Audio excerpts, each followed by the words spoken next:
In this academy, only half of you will survive to the second year, and anyone is considered lucky to actually finish this. That's why they say finishing delayed isn't an achievement, it's a miracle. And on the very first day in the first test, the professor made it clear, 20 minutes to finish or they would be expelled on the spot. Everyone's rushed in despair, but that level of rune knowledge was way too advanced. And then a sheet of paper torn clean in half. The girl Krista Warden, the most promising genius of her generation, just watched her only chance at passing vanish. She thinks she made a mistake. She thinks the wind caught it, but she doesn't realize someone in this room just sabotaged her. The boy sitting beside just took a look to the mana flow and traced the mana chain back to the source. Wind magic. Silent, colorless. The culprit, the blonde prodigy, some rows ahead, smiling and pretending like nothing happened. 8 minutes left. Krista is rewriting everything from scratch, hand shaking, pen flying. She tells Rain to hand over his paper so she can copy the answers, but he pulls it away. He tells her the method she's using won't work in time. She asks how he could possibly know that without trying. He says the work can still be done, it's just too much for that method. So he grabs the pen himself and began to cook. But before they can even stand up, the blonde kid beats them to it. Hubert, the runner-up genius of Delayton, the pride of Rohunam Academy, the same guy who tore their paper with invisible wind magic and thought nobody noticed. He slaps his answers on the professor's desk like he's already won. The professor casts the analysis spell, checks the runes, checks the response time, and says, it's not bad, but it's not great either. A problem like this should only take 2 minutes. Grade C. The kid can't accept it. He says he finished first. He says he used the perfect formula. And that's when the professor drops it. He mentions the wind magic. He knew the whole time. Hubert's face goes white. That's when Rain walks up and just hands over the paper. The professor laughs, says it's a shame they finished, because he was really looking forward to expelling his duo. Rain just says, if someone can't use magic because of a light breeze, they shouldn't be called a mage. The professor snatches the paper. The magic circle is wrong. Not wrong as in broken, wrong as in different. Rain used a fan shape for one circle and a standard for the other. Nobody does that. The professor asks why. Rain explains, it works better with the water attribute. If you meet the runes requirements with a simple first-degree equation, the acceleration time kicks in. The professor is impressed that a regular student even knows that, but the professor says knowing theory is one thing, actually pulling it off is another. So he tells Rain to prove it. He starts casting, says he can't wait to watch that ego deflate. Papers start glowing. Something flashes like a massive Amana star, and it starts raining. Inside the classroom, everyone is frozen. The professor starts clapping, slowly. 13 years of teaching, plenty of geniuses, but never, not once, an answer like that. Grade S. Bro didn't react, just walked past Hubert and said, next time, I won't let it slide. So how did a kid with 0 credentials just humiliate the top prodigies of the 8 grade schools on day 1? Let's rewind just 300 years back in the tallest magic tower in the empire. There was a boy who didn't care about the world. Lin, the youngest mage in history to reach 4 stars, an orphan from the slums who got thrown into a tower full of books and never left. His only goal was reaching 7 stars, the level where they say you can see the truth of the world. Bros was on that locked-in phase, until a silver-haired shoddy walked into his library, called his name 3 times while he ignored her, teased him about him being a baby who couldn't handle her, took a fireball threat to the face, backed into a bookshelf, and got buried under a pile of books. And for the first time in years, he smiled. Her name was Esther, a fake warrior with a modified body and a shortened life. She knew she was going to die young, and instead of hiding from it, she was recruiting people to save the world before her time ran out. Lin asked if there was anything fun about it. She looked him dead in the eyes and said one word, the world. He didn't join to save anyone. He joined because she made him curious. This was an unbeatable, insane party. Each member was the pinnacle of their role, and even though Lin was the youngest, it was clear that he held a potential never seen before. See all those smile, my bro? Yeah, we know tragedy is about to struck. In the end of their journey, when they were in their final battle, bro caught a rare abyss poison, something that had no cure, no treatment. Bro, this nigga didn't give up. He carved an immortality seal into his own heart. His body froze. He promised Esther he'd come back. This spell is only undone when the user's body is completely healed. So she held his hand and promised she'd wait while bro was turning into a full-blown popsicle. All this dude wanted was to find out the 7th circle level and uncover the truth. And now 300 years later, a boy named Rain wakes up in someone else's body, walks into a public square and sees 4 statues of the people he used to eat dinner with their death dates carved in stone. So no, Rain isn't some nobody who got lucky on a test. He's the original, the one who invented the formula the entire class was using. Revered by everyone as the Saint Mage, but of course he just can't tell anyone. After class, Krista calls out to Rain.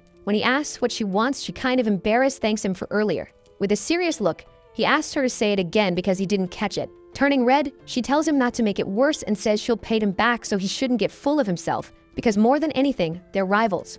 While she's pointing a finger at Rain, some people walk by gossiping about Professor Owen giving out an S grade. They ask if it was for Hubert, but then someone says it was actually for Krista, which, they say, makes sense.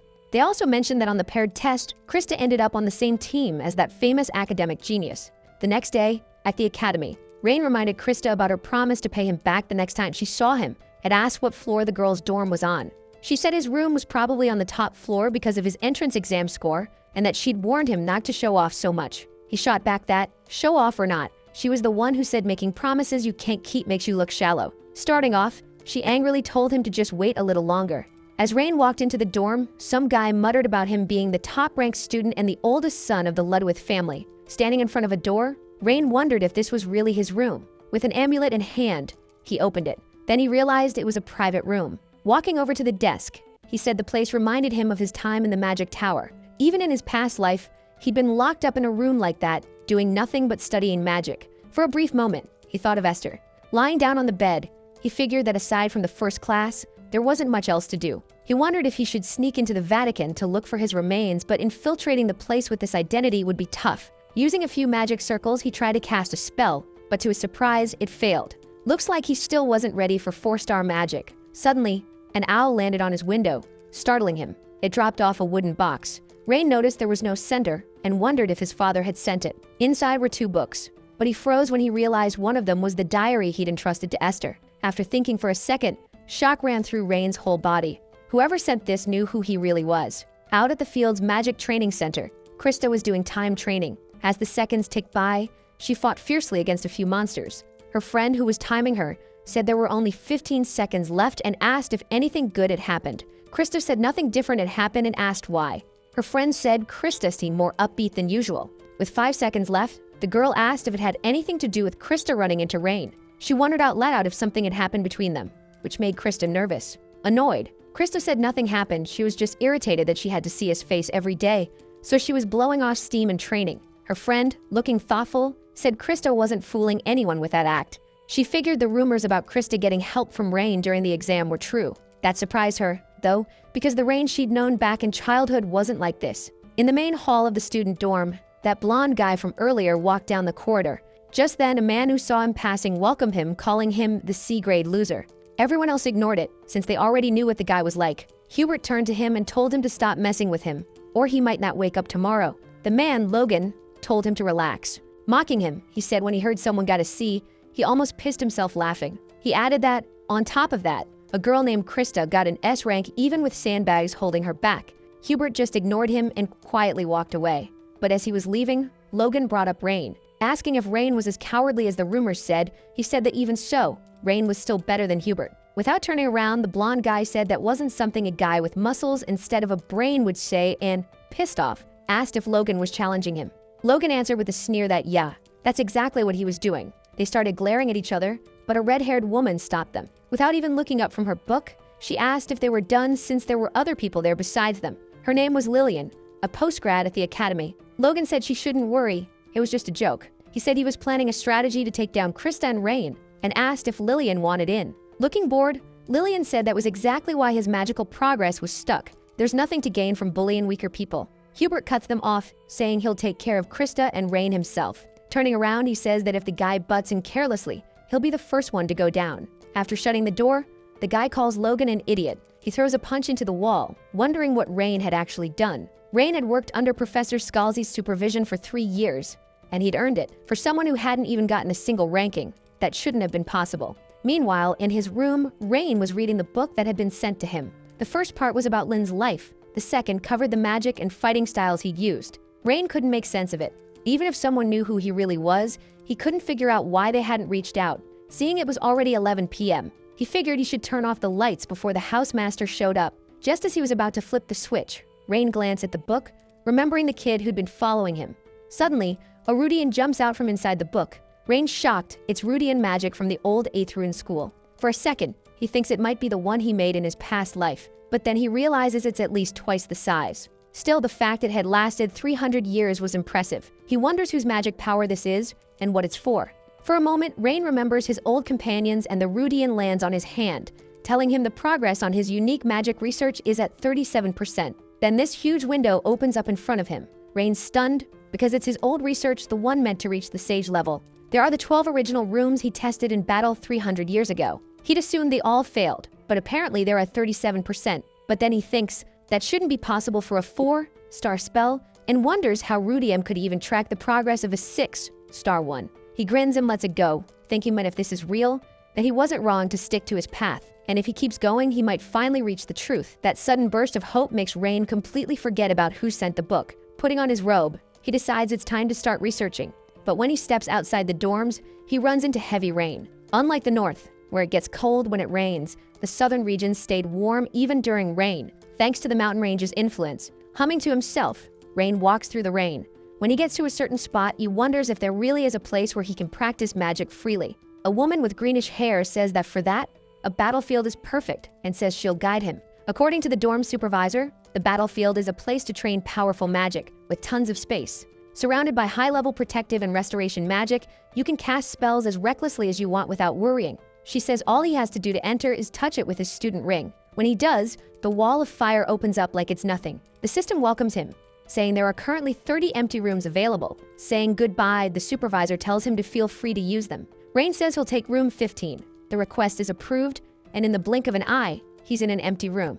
Rain asks for a durable target, and a monster rises up from the floor. Noticing it's a 2-star monster, Rain says that's not too bad. Opening the book, he decides to start with the U rune, but when he builds the room into a triangle shape, it weirdly falls apart. Looks like 1-star magic doesn't work, so he closes his hand, and when he opens it, Rain casts a spell, this time with 3 triangular runes. Like he's doing alchemy or something, he smacks his fist into his palm, making a small explosion. It doesn't do any damage to the monster, which really frustrates him. Hubert, watching from far away, wonders what kind of trash magic that was. He figures it's 1-star magic, but the kid can't even use it right. The main thing about flame magic is that it's loud, but this was so quiet, it looked like it was still at the beginner stage. So Hubert turns away, thinking that rumor about Rain being Scalzi's assistant must have been fake. Our main guy kept using his magic non-stop until the monster started cracking, broke apart, and dropped to the ground.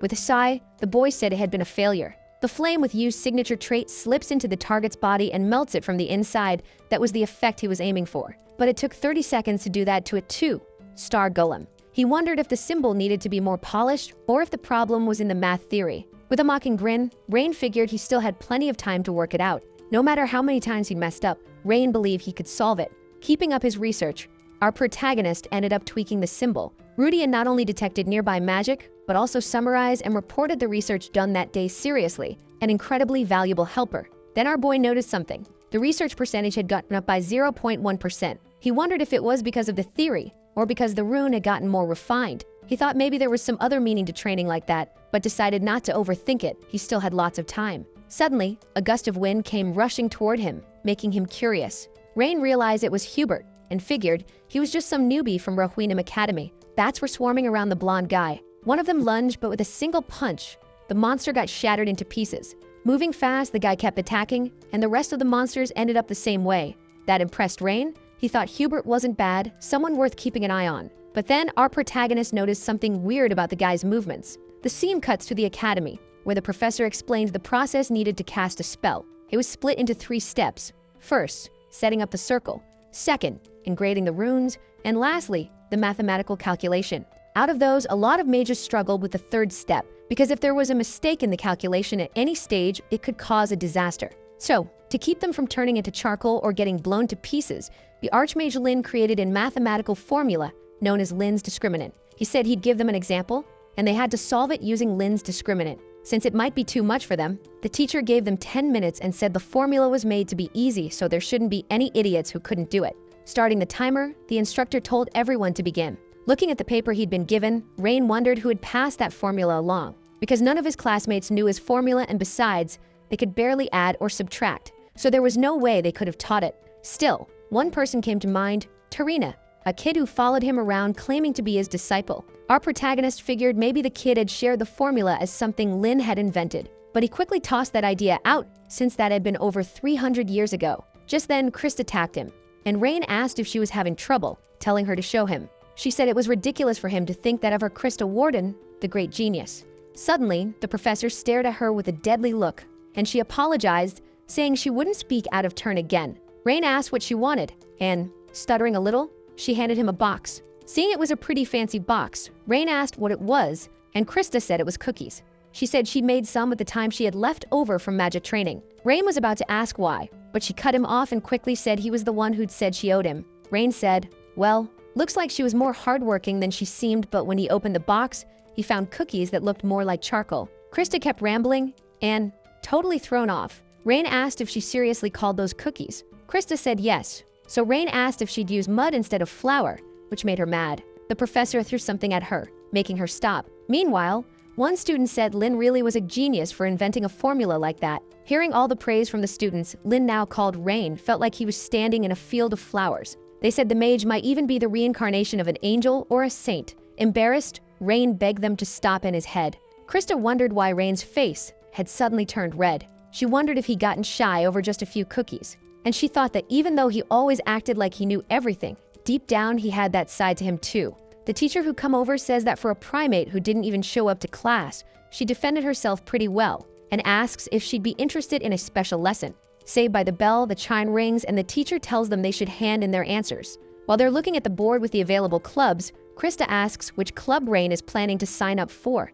Krista says she's going to join the Magic Volleyball Club because descendants of the Magic bloodline have to keep their dignity by playing Magic Volleyball. Our protagonist asks if she's serious, and she says that until recently, she didn't even know that. Raymond asks what volleyball has to do with dignity, and just as Krista is about to answer, he cuts her off to ask about some item that makes her mad, and he basically ignores her and walks off saying he's going to check out the other clubs. Delayton offers a bunch of clubs meant for exchange and competition between students. That's what they're set up for. Among them were the Combat Magic Club, a club specialized in fire attribute magic, a club for festive and decorative category magic. Clubs are made up of students with the same goals or motivations, and they get funding for activities as long as the supervising teacher approves it. That creates a good environment for everyone to focus on their own research. There were a bunch of interesting places Rain wanted to check out, but with Krista following him around, he couldn't concentrate. She keeps yelling, trying to convince him to join the Magic Volleyball Club, asking if Rain's dad hadn't mentioned that people from the Magic bloodline were supposed to sign up. Rain says even if that's true,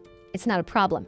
Krista asks why, and Rain explains that his dad isn't going to interfere with his decision. Krista's friend says that can't be true, because the volleyball club is a legit club, and he should join to honor the Magic bloodline. Rain says it's not mandatory and that the Magic Sculpture Club caught his eye more. Plus, there was also the local Magic Development Club. Thinking back, Rain remembers how in the past people were fighting just to survive, but the world became peaceful, and little by little, everyone was able to do what they actually liked. Esther used to tell him that when he grew up, the world would definitely become a prosperous place, so she hoped Lynn would be able to protect those lives. Seeing Rain lost in thought, Gertrude calls out to him, asking if he's even listening. All of a sudden, Rain starts walking without saying anything. When I ask where he's going, he says he's going to stop by the local Magic Development Club. That leaves Gertrude confused, wondering if Rain doesn't know that Magic Volleyball is basically an essential part of high-class mage social gatherings. With a sigh, she says it looks like the glory of the Ludwig family who competed with the Page family for over 100 years is going to end with Lord Rain. Then she realizes something. If the Page family's eldest daughter disappeared after a certain incident, and now the Ludwig family fell too. With this intense, almost glowing hostility, she says that if that happens, it'd be the perfect time for a new era led by Krista. But when she turns around to look for the girl, Gertrude notices she's not there anymore. In disbelief, she wonders if Krista maybe followed Rain. And sure enough, just like Gertrude suspected, Krista has fallen Rain, using the excuse that she's curious about the local Magic Development Club. If I might get there, and when Rain is about to open the door, he hears an argument coming from inside. One guy says he can't accept the conditions being proposed. The other tries to justify it with the whole the strong take everything idea. According to club rules, the arrogant guy is Logan, with his usual laid-back expression, telling the other kid to hand over the room. Seeing what's going on, Rain asks who that guy is. Krista asks how he doesn't know and explains it's Logan, a junior from Chihak Academy. Rain repeats the school's name like a question. With a sigh, she says it's a school focused on martial arts. Logan asks if the kid really wants to settle this with a duel, basically taunting him, asking if he even has the guts to duel him. Putting the kid's club down, Logan says a club like that won't be Miss Like, who even cares about a local development club anyway. Watching like a nosy neighbor, Krista says this kind of thing happens a lot because clubs need rooms to run their activities. And if you want to start a club when there aren't any rooms available, you have to take a room from another club. Rain asks if, so, this was settled through a magic duel, which the girl confirms, saying it was a clear and efficient method. Changing the subject, the girl kind of teasing asks if he isn't going to sign up for the club, and Rain says he doesn't like annoying stuff. Back to the conversation between the two guys in the club room. The guy says that studying math or making academic breakthroughs isn't the only reason magic exists. Logan asks what the reason would be, and the guy says, from the bottom of his heart, that academic achievements pushed magic forward. But agriculture and disaster relief are areas where magic hasn't really been used much. He says that if they could find a way to use magic there, maybe they could easily solve problems like poverty. Logan fires back, saying they definitely can't solve that with magic alone. Pointing at him, the nerd says that club was created by upperclassmen to make that happen, and that, thinking about the people suffering right now, he can't hand the club over to Logan. Hearing that, Logan bursts out laughing and asks if the kid is serious, saying that if it were really possible, the archmages would have done it already. Grabbing him by the shirt, Logan asks what the kid who can't even hold onto a club against a freshman thinks he's going to do.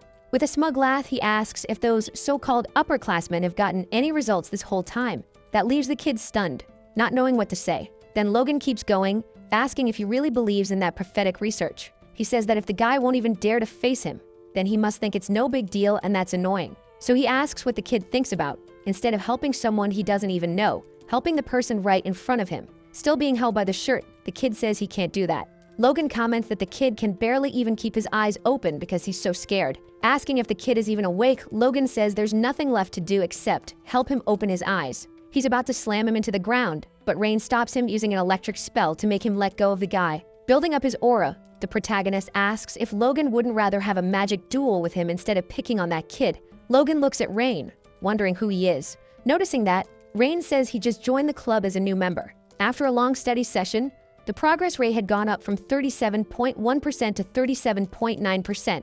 In a rhetorical tone, Rain wonders if magic can really do everything. It's not that anything is possible, there are still things magic can't do. But if it could create an oasis right in the middle of the desert, it could help travelers looking for water. Then he remembers Esther, who on one of her trips asked him to create some spells that anyone could use easily to help people in trouble and make life easier. Logan stares at the protagonist, who just showed up out of nowhere, with hatred. Then he quickly changes his expression and says, "Oh, so you're a new member." He notices something interesting. Behind Rain is Krista, and the boy's red eyes aren't unfamiliar. Logan steps closer, saying the kid said something stupid and then immediately corrects himself, saying he has a bad habit of thinking out loud. Looking at the kid, he says he was actually on his way to greet him, but asks if he really mentioned a magic duel. In an arrogant tone, he asks if he heard that right. Calmly, the protagonist says yes. That's exactly what Logan understood. So Logan says that if he's that eater, maybe he should give him a match. Laughing, Logan asks if Rain seriously thinks he can beat him. Throwing it back at him, Rain asks if he's scared. If so, Rain can give him an advantage by not using any magic during the fight. And if that's still not enough, Rain says he'll only use 3 spells developed by that club. That confuses Logan, who asks if he's serious. Confidently, Rain says Logan's basically saying he won't lose either way. Hearing that, Logan says this isn't just a failure, it's stupidity. He puts a hand over his mouth, saying he misspoke again, then asks if Rain knows it takes 3 days before a new member can be approved. So, at that point, it was basically just a personal challenge. Noticing Logan was up to something, Rain tells him to just get to the point. Turning to the club leader, Logan says that if Rain won, he'd give up that room, and if anyone showed up to mess with them, he'd kick them out himself. But if Logan won, the kid would have to submit a form to drop out of school. Logan laughed, saying that for some reason, ever since he'd met him, he felt this huge, impossible to cross barrier. Just then, Krista, who'd been listening from outside, opens the door and asks if Logan is kidding, because the deal wasn't fair at all. Already sick of her, Logan tells the busybodies to shut up. Agreeing with him, Rain tells Krista not to get involved. She asks if he even understands what's really going on there. Staring Logan down, Rain says he doesn't need to because he's going to win. Rain tells Logan he can pick the date and time. He'll be ready whenever. Laughing, Logan says that since Rain's so confident, he'll get a teacher to act as judge. And since there's no need to drag it out, he says the duel will be that same day at 6 in the Dragon Blood Arena. Walking past Krista, who's standing by the door totally stunned, Logan says he'll be waiting for the kid. As he walked through the school, Logan commented that this time he caught something big, and the principal and the elders would be pretty pleased. He figured that day was going to be amazing. Calling out to Rain, Krista asks if he'd forgotten his place there, getting himself into a magic duel. Opening a book, Rain answers dismissively that he's a university freshman. In a serious tone, she tells him to stop messing around. Rain just ignores her and grabs a few more books. Seeing that, she turns away, saying he could do whatever he wants and that she's an idiot for worrying about him. Watching her leave, Rain wonders why Krista is so mad. Standing up, the club leader says it makes no sense. Rain was the one who did it. People from magical bloodlines don't get into duels. Then Rain notices something. The club leader had a dragon Rain with open wings, which was weird considering he was only a second year. Putting that aside, Rain asks why he says that. The leader explains it's because there's way more to lose than to gain, and admits he feels more confused than grateful, asking why Rain helped him. Rain says he didn't mean to help him, but he did because of a promise. The guy looks confused, but says he's grateful anyway.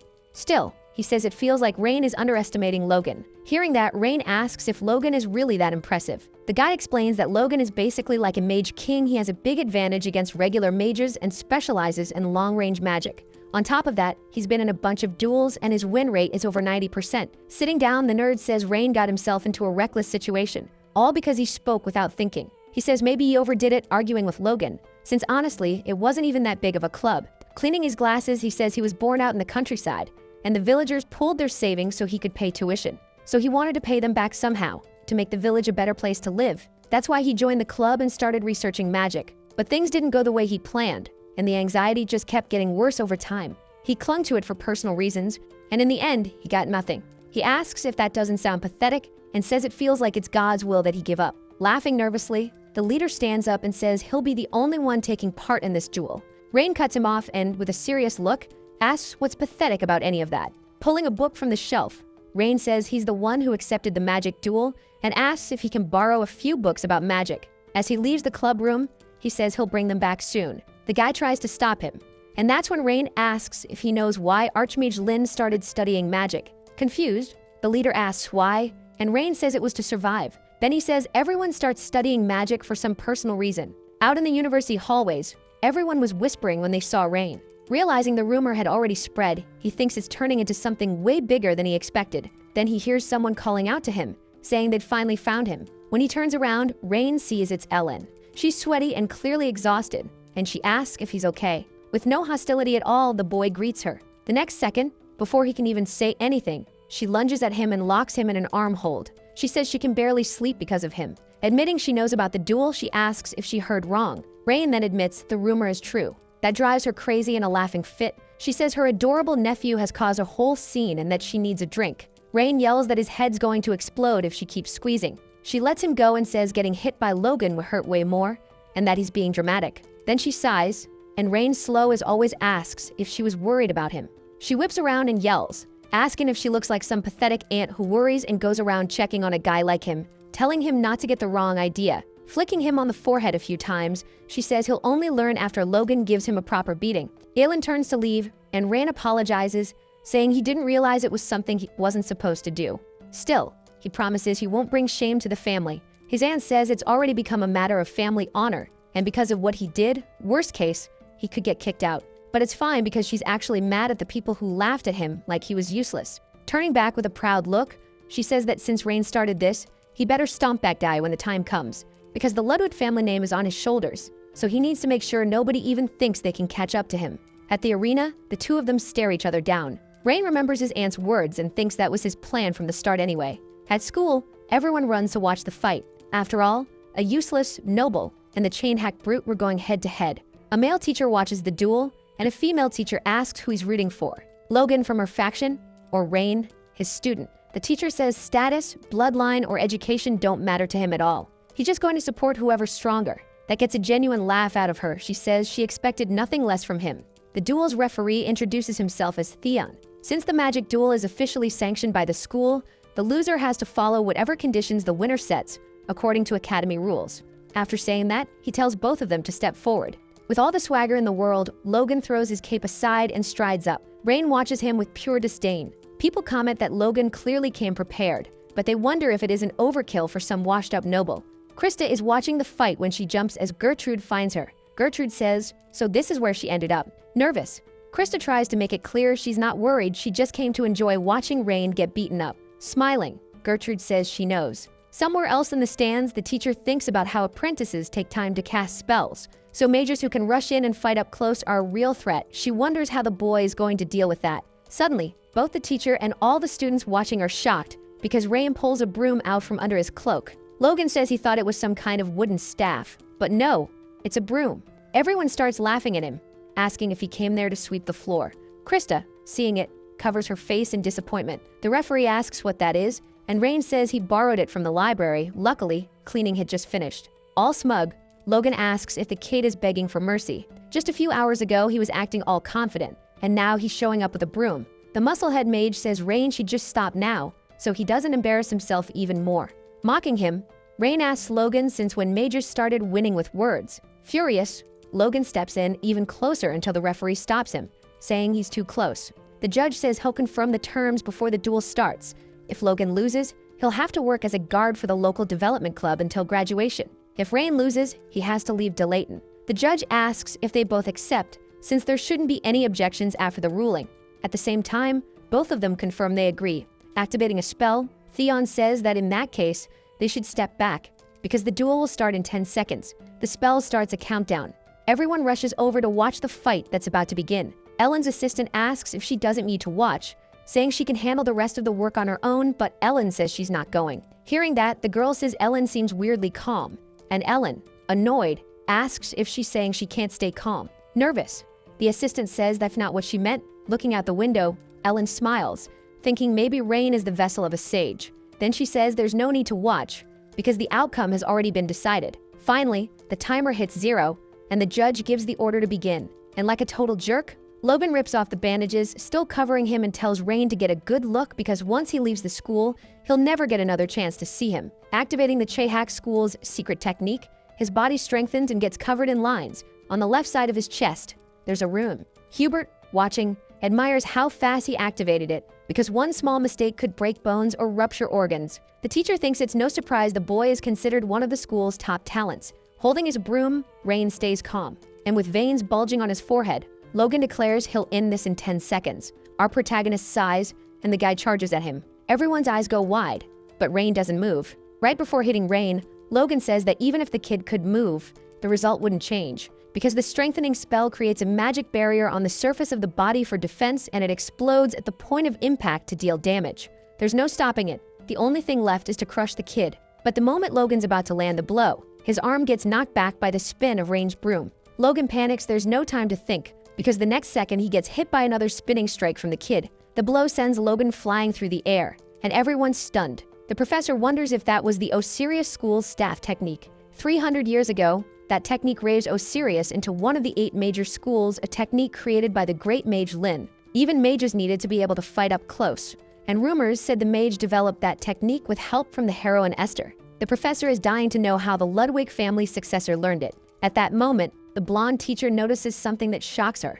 The broom the kid used didn't even break. If he hit a reinforced body with a clinking broom, the handle sure shattered. She thinks maybe it was magic because seriously, who is this kid? Rain sighs and the crowd goes wild, talking about how Logan got launched. Logan tries to get up and suddenly spits blood. He can't believe it. His strengthening getting wrecked by a broom held by some useless noble. Our protagonist looks down at him, asking if he didn't say he'd end it in 10 seconds. Since it's not fun beating up a promising junior, Rain says he'll finish it in 6 seconds. Taking a fighting stance, the kid says he's ready and Logan should come at him with everything. Pissed off, Logan gets up and stomps, cracking part of the arena and throwing Rain off balance a bit. Then he kicks up a few rocks and sends them flying, but Rain easily blocks them with the broom. But when he looks up again, our protagonist has lost sight of Logan. Looking behind him, Rain activates a spell on the broom, blocking an attack coming from his back. What he doesn't expect is that Logan is above him, lining up a kick. Logan drops down and nails Rain with a flying kick. A cloud of dust bursts up, making the club leader worry. But inside the haze, we see Logan sinking into mud. The man was wondering what had happened out there when he heard Rain's voice, saying that was a 1-star spell used for plowing fields. When Logan turned around, he saw the kid standing on a pile of rocks, explaining that the spell could create a temporary dam during floods. Smiling, our protagonist asked if that didn't seem pretty useful. In the crowd, some people looked worried or shocked, while others seemed genuinely excited about the spells. The teacher, thinking to himself, noted that staying up on a platform, keeping a good view and some distance, was perfect for shutting down Logan's ability. To him, Rain had seen Logan's attack coming, turn the ground into mud, and trap Logan's feet. Everyone thought the fight was basically over, since Rain clearly had the upper hand. But then, from the top of the platform, our protagonist threw the broom he'd been using as a weapon, and everyone just froze in disbelief. That move even startled Logan, who looked up, totally confused. Krista yelled at the kid, asking what he thought he was doing, saying he should just use a long-range spell and end it already. At that moment, Logan, still stuck in the mud, started gathering his strength. And as the broom fell, the guy launched himself like a rocket, smashed it, and charged at Rain with a punch. But right as he was about to hit Rain, Logan got stopped by huge tree roots our protagonist summoned. Everyone's jaw dropped, because that spell could basically bring dead plants back to life. That's when Logan realized why the kid had thrown the broom. Breaking part of the branch that was holding Logan, Rain said that, like he promised, he'd only used 3 spells, and he asked if, in that case, they should just end this. Realizing he was about to lose, Logan started cursing him out, thinking there was no way he could allow himself to lose in such a humiliating way. He began twisting and struggling, trying to break free. Seeing that, our protagonist wondered if he'd put in too much magical power, but then he said maybe it was just sticky because it was a vine and that, considering plant traits and how easy it was to control, it still needed improvements. Rain commented that Logan looked like he was in pain. Still, he told him not to worry, he'd be more comfortable soon enough. Holding the branch, our protagonist pretended he was going to jab Logan in the eye. But at the last second, he swerved, turned away, and tossed the branch aside. Frustrated, Logan demanded to know what he was doing since he'd said he was going to finish this.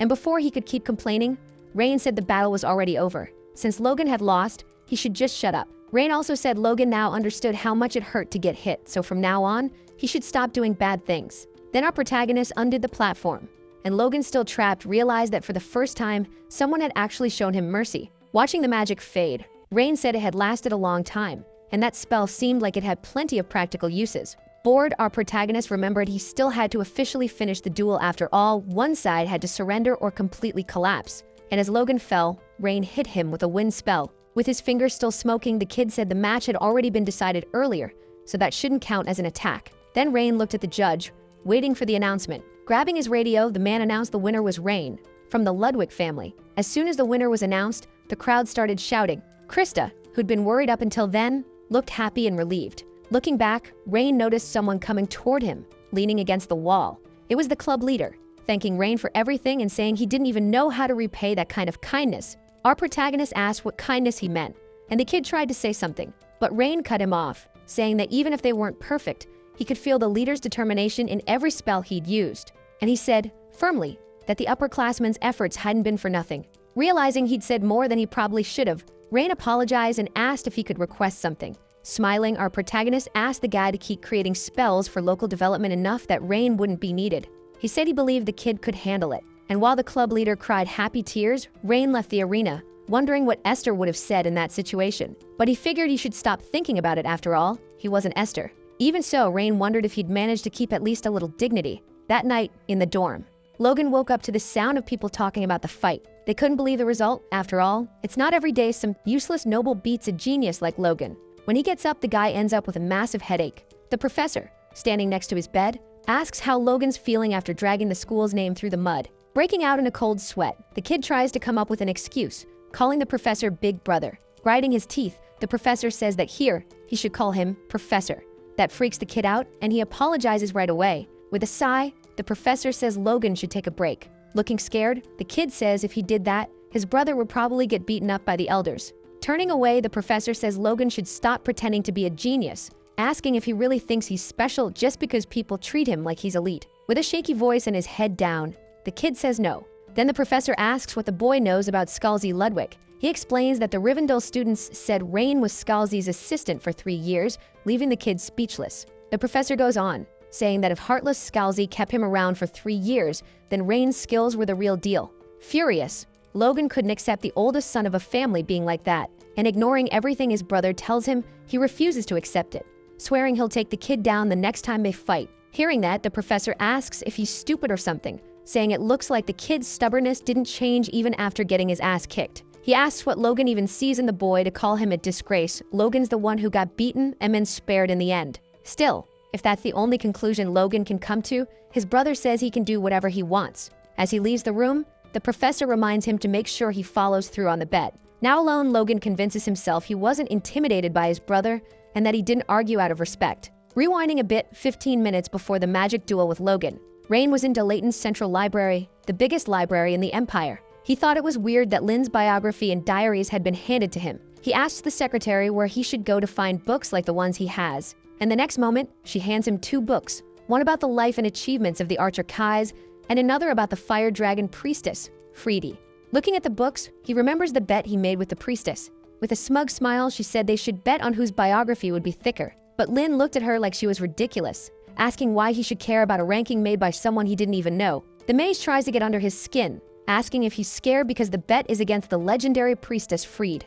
Like a kid, he falls for it and accepts, saying the outcome was obvious anyway. Esther, who is training with a stone stuck on the tip of her sword, turns around and says that in that case, she's betting on Lynn. Freedy asks why she always bets on the boy and Esther says it's the obvious choice. Walking up to Esther, Lin asks what the real reason is, and with a smile, she says it's for a bunch of reasons. Suspicious. Our protagonist asks why she's dodging the question.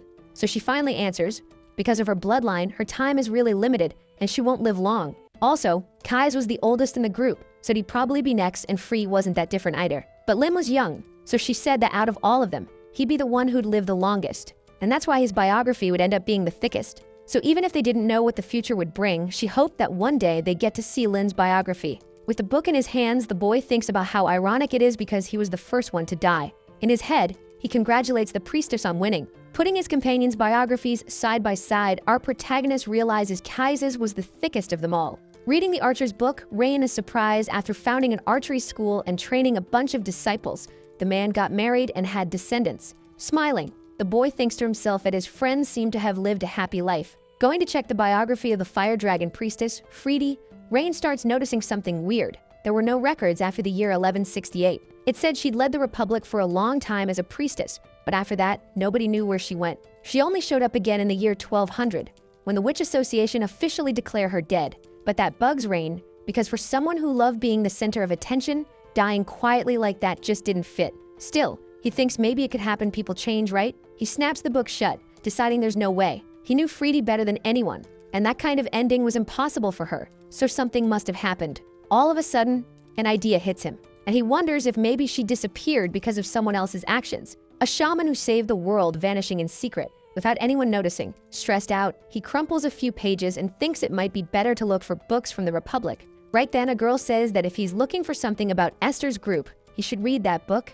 and she hands him the biography. He thanks her, happy, thinking it's a biography about Esther. But when he takes it, he realizes it's about the Ash Shaman, Terena, his disciple. That sends him drifting off into his thoughts until the girl who gave him the book asks what's wrong. He says it's nothing and thanks her for the recommendation. As he flips through the biography, Rain wonders when that mischievous girl had become a shaman. I mean, a shaman who commands spirits is one of the highest ranks among witches. It's not something just anyone can become. So he starts thinking maybe she was the one who succeeded Freed. After reading for a while, he can't stop wondering how someone could live that long.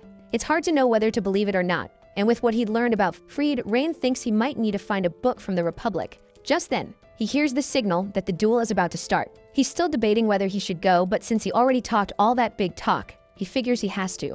Standing up, he asks the girl if she can hold on to that book for a bit. She says it'd be hard to keep it if someone requested it. She'd have to hand it over. So Rain says he'll be back in 15 minutes. After finishing the magic duel against Logan, Rain rushes back to the library and notices the librarian looks anxious, like she's searching for something. Looking at Rain, she asks if he happened to take the book earlier, which he denies. Rain asks if it disappeared, and Karen confirms it, saying that when she finished her tasks and came back, the book was already gone. Rain asks if maybe someone else took it, but the librarian says no. If an unregistered book was removed, the alarm would go off. Rain can't figure out how that could have happened in such a short time. Seeing how worried Karen looks, he doesn't think she's lying. Karen apologizes because she'd promised she'd keep the book safe. Rain tells her it's fine, they can just buy a new one, and she should place the order as if he'd lost it. She tries to refuse, but after Rain insists a lot, she finally agrees. She says she's surprised someone like him even exists, and thanks him. In his room, Rain stares at the ceiling, thinking that lately people have been thanking him a lot. But even if it's kind of a waste of time, for some reason he doesn't feel bad about it. He wonders if it's because his body changed, or because he's been living such a peaceful life. Either way, he knows he has to figure out what to do about these incidents, because there are too many weird points, like the diary he trusted to Esther somehow ending up back with him. And on top of that, right when he started digging into his companion's past, Terena's chronicle disappeared. He wonders if it was her, but then thinks that's impossible because she's already passed on, and everyone he'd known back when he was still Lin was dead. Not knowing who was behind all of this is really messing with him. Picking up the book again, he realizes strangely his progress has increased. Rain wonders why. Since all he did that day was beat someone using magic, then it clicks, and he realizes he can increase his progress by using magic against other people. And that means the door to the truth has to be opened through violence. But the guy's excitement dies down, and he starts thinking something about this can't be right. Our main character figures that even if power can rule the world, it didn't seem like it was something that worked through brute force alone. Still, when he used magic on a non-living target, it went up by 0.1%, but when he used it against Logan, it jumped by 0.8%. Thinking it over, he decides it's definitely worth testing. The problem is, using magic on living people inside the school would be a big issue. so he starts thinking maybe he should become an adventurer. Rain points out that either way, he's gonna need money to buy the books, so it would help. The next day, our protagonist, Chad, is surrounded by girls fighting for his attention. Grumpy as always, Rain says he's not interested in getting close to them and asks if they can go somewhere else. But they just assume he's joking and start laughing. Two guys comment that, apparently, Rain is doing pretty well with the girls, and that flirting like that first thing in the morning is pretty classy. Hearing that, he's just sick of all of it. Then Krista shows up, draws all the girls' attention, and tells them to make room. And like magic, they all scatter, and she can finally sit down. Whispering in Rain's ear, Gertrude says maybe his real nickname should be Lady Killer, giving him a mischievous grin before walking off. Rain tries to talk to Krista, but she looks kind of mad and tells him not to talk to her. Rain asks why, and she repeats herself, asking if she didn't tell him to stop bothering her. Giving up on fixing it, he says he won't bother her anymore. In his head, he wonders if it's because of the magic duel. Closing her book, she says she's not exactly mad, because honestly, it was pretty satisfying to watch. What really annoys her, though, is that he hid his power and acted weak when he was actually strong. And if someone's strong, he should walk around with pride since he beat Logan and even beat her. Plus, thanks to what he did, she can finally step on him without people saying she's bullying the weak. Pointing at Rain, she tells him to get ready, declaring that next time she's going to crush him until he turns to dust. At that moment, everyone in the classroom notices what Chris is doing and starts whispering that it looks like the top student and Rain are having a showdown. They stare each other down, and our protagonist asks if she's really going to stay standing, because if she keeps that up, she'll lose points in the teacher's class. She agrees, sits down, and thanks him for the heads up. Everyone in the room notices how polite Krista is. Meanwhile, Gertrude thinks that if Krista spent all night practicing her declaration of war, she should at least do it properly. That weekend, at the Central Library, the librarian Karen tells Rain there's been a problem. That leaves him a little confused, wondering what happened. Then she says all the books related to Tarina are out of stock. When he asks why, she says she's not totally sure, but the interrogation unit of the Children of Gold sect put them on the censorship list. So he asks if that means the shaman was declared a heretic, and Karen confirms it. Rain is confused, because it's weird for someone to be labeled a heretic after they're already dead. He asks if Karen read the book, and she says yes because it's required reading for any librarian who takes the job seriously. After all, it's about Archmage Lynn and Freedy's disciple, and it's full of stories. Rain is stunned, wondering if they're even talking about the same person, and asks if there was anything weird in the book about dark magic. She says she didn't notice anything out of the ordinary, and that it reads like a biography, and if there were anything like that, censorship would have filtered it out. Hearing that, Rain thinks it just raises even more questions. With a sigh, he says that in that case, he'll have to go to the black market, which leaves her confused about what he's planning. He explains that you can find anything on the black market from heretical books to magical tools corroded by the abyss, so it should be easy to find books about Tarina. Karen says she's worried about how expensive that'll be since something rare, like a censored item, probably costs a lot. Rain thinks that, if that's the issue, it'd be risky to have his family bankroll a heretical book. The librarian says a book like that should cost, on average, 3 gold coins, something she could never afford on her salary. So Rain realizes that, first of all, he needs to scrape together some money. He starts wondering if he should sell spells on the street or work as a magic instructor. But both options pay way too little for the time they take. In moments like that, Rain thinks the only way out is a high-risk plan with a big payoff. And right then, the biggest gamble he could make was earning money by risking his own life. Turning quickly toward the exit, Rain thanks her, saying she'd been a huge help. That makes the girl curious, and she asks where he's going. Rain says there's something he wants to try. He admits he's planning to become an adventurer, so he can make some money while he's stuck in this situation. Worried about him, Karen says it would be disgraceful for a lord from a well-known family, and that if he just gave her a little more time, she'd figure something out. Rain says it's the fastest way to get the money.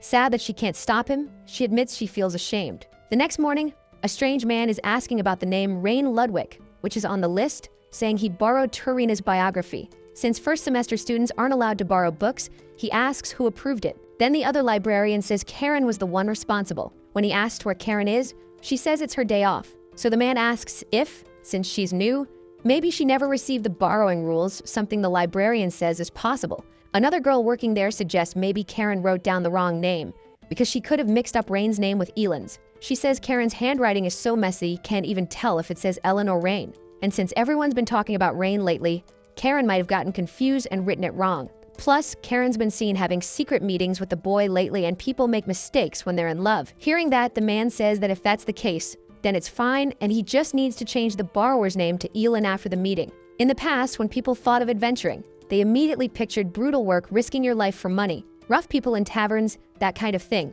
But now they seem more like mercenaries who take out monsters. And if you're top tier, you're treated almost like a hero. Knowing that, Rain thinks the world really has changed. When he enters the Adventurers Guild, he runs into some adventurers talking about trouble with spiders and rats and how high the reward is. He keeps walking, keeping that in mind. At the counter, the receptionist asks what he wants. Rain says he'd like to register as an adventurer. Judging by his uniform, she realizes he's a Delayton student and asks if he has a student ID or some kind of document. When he hands it over, he asks how long registration takes, and she says for Delayton students, it takes less than 10 minutes. Looking closely at his ID, she notices his last name and remembers it's a powerful, noble family. So she wonders why someone like him is registering as an adventurer. Raina asks if he needs to do anything else, and she hands him a sheet of paper, asking him to fill out the form and sign on the last line. He asks why, and she says it's a special clause for nobles. It states that the guild isn't responsible for any problems that happen because of adventurer work, and that means. Rain finishes her sentence, asking if that means some people tried to blame the guild. The receptionist says she's heard it happen about 100 years ago, and that's why the clause was created. Handing him an iron tag, she tells Rain his registration is complete. She explains it's his adventurer badge, and his current rank is iron. The next ranks go from bronze to diamond.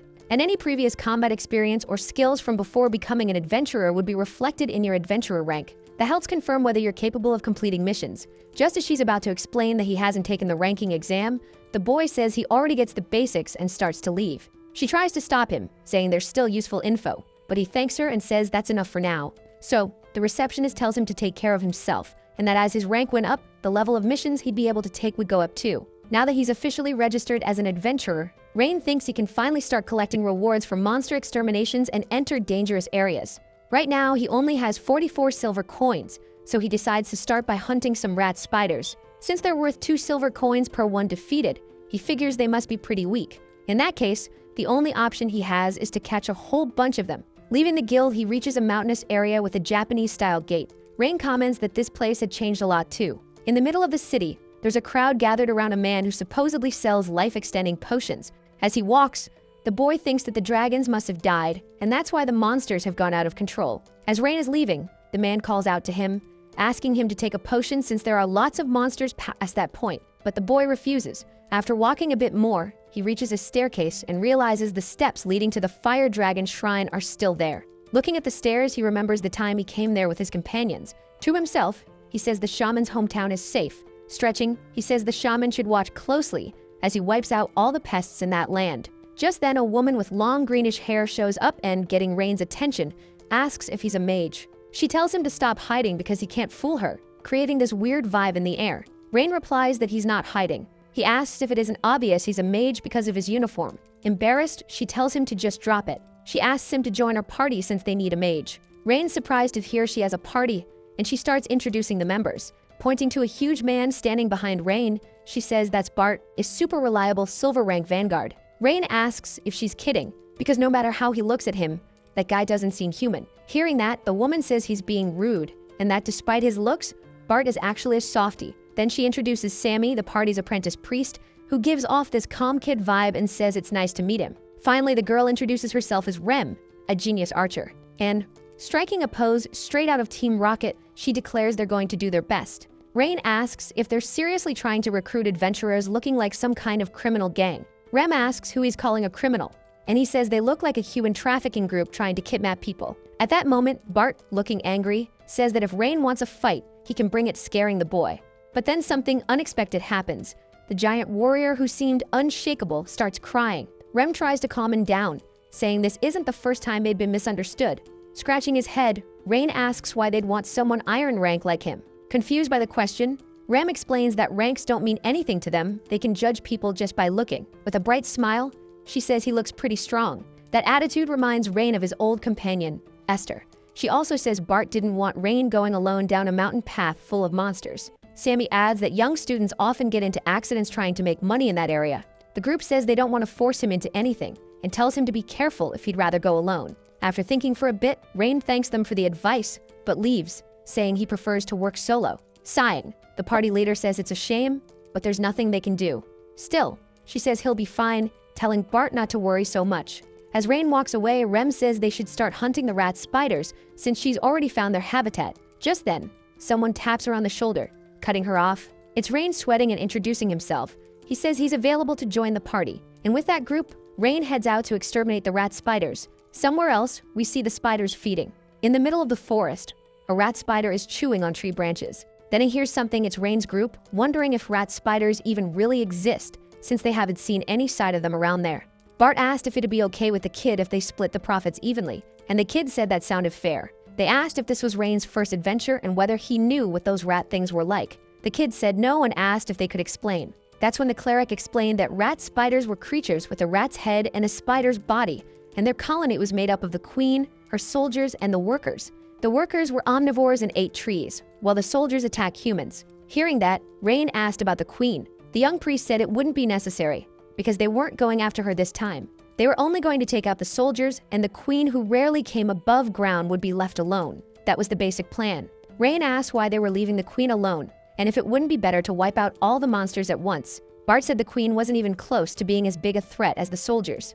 If they tried to capture the queen, it would take a whole operation that would cost a ton of money, so they started with the soldiers, since those were the ones messing up everyday life. With a sly grin, Rain said that if it was that hard, the reward for catching her must be huge. As he pushed through the tall grass, Rem told him not to even think about it because the queen was a terrifying opponent even for high-rank adventurers. Just then, the girl got excited about something she spotted, like she found what they were looking for. Jumping down a slope, she shouted that she finally found the rat spider's hunting ground. While she was still mid-fall, Rem fired a few arrows, dropping 2 of the monsters down there. Without wasting time, the warrior followed her and took down 2 more rat spiders. The ponytailed guide told them to follow him, saying he'd seen a huge swarm of rat spiders. Rem said they must have caught their scent. As they fought, the girl told Bart they should finish this before the others showed up, and the warrior agreed. Watching Rem and Bart fight, Rain asked the cleric if it was really okay for him not to fight, since they were splitting the money evenly. While rummaging through his bag, the priest said all they needed to do was light the campfire and get drinks ready for the camp. Rain asked if that was seriously all, and the young cleric said the 2 of them never planned to let him fight from the start. Rain said he didn't get why they'd even put out the request, and Sammy explained it was because they genuinely just wanted to help. Sammy said they'd answered the call as soon as they heard Rain needed money for the priesthood exam. Even after they'd already made more than enough, they kept doing it anyway. Being around those 2, you could just feel how much they cared. Rain asked if it was like unconditional love and said it sounded like something God would be happy to hear. Smiling, the priest agreed. The young cleric said that, even though he didn't really know why, he felt this sense of solidarity that couldn't be explained by God. He thought you could call it the simple desire to be with other people. Sammy said he had a lot of fun adventuring with them, and the days they spent together made his heart feel completely full. Realizing he'd been talking a lot, he apologized for rambling and said that, as a priest, it was kind of embarrassing. Rain said he agreed. It really was nice traveling with someone. He remembered when he used to travel with his companions, and that made him think of Tarina. Raymond asked if Sammy happened to know anything about Tarina, and the young man asked if, by Tarina, he meant the Witch of Ashes. While the others kept fighting, the priest said there was no way he could know, and Rain asked if the shaman had been taken by the church for heresy. He said it felt like it had happened, and at the same time, like it hadn't. Just then, the purple-haired man who'd been hunting rat spiders came face to face with a massive monster. In the forest, everyone heard his screams of pain. The adventurers wondered what the hell that was. Bart rushed over to where it was happening, thinking this was insane. Seeing the huge creature with the adventurer in its mouth, Rem asked if that was for real. Breaking out in a cold sweat, they shouted that it was the queen. That's when everyone realized that, by some cruel twist of fate, the queen who almost never came out was up on the surface. Nervously, Rain asked why the queen was above ground, and Sandy, weirdly calm, said the spider looked about twice the size of a normal queen. So Rem explains that its size was because of how long the monster had been left alone. All of a sudden, the queen lifts her head and starts screaming, causing this piercing pain in anyone who hears it. Everyone starts running, and Bart tries to warn them not to turn their backs on the monster, but they don't listen. The soldiers notice the queen screams. Seeing that, Sammy tells Rem and Bart they need to fall back. Rain asks why, since it's just a big monster, but the priest says it's not that simple. Because when the queen shows up, the rat spiders group up in packs of 6, so rookies aren't enough to take them down. Right then, the rat spiders start attacking all the adventurers there, including Rem. She defends herself and also hits one of the rats that was about to attack another adventurer. Bart reminds Rem it's pointless fighting the soldiers, and that they need to aim for the queen. Rem says she knows. Looking at the other 2, the leader tells the priest to take care of the rookies and asks Rain to protect the cleric. Using 4 arrows at once, the green-haired girl fires them at the queen with perfect skill. Seeing that, the protagonist realizes it's Kaya's technique,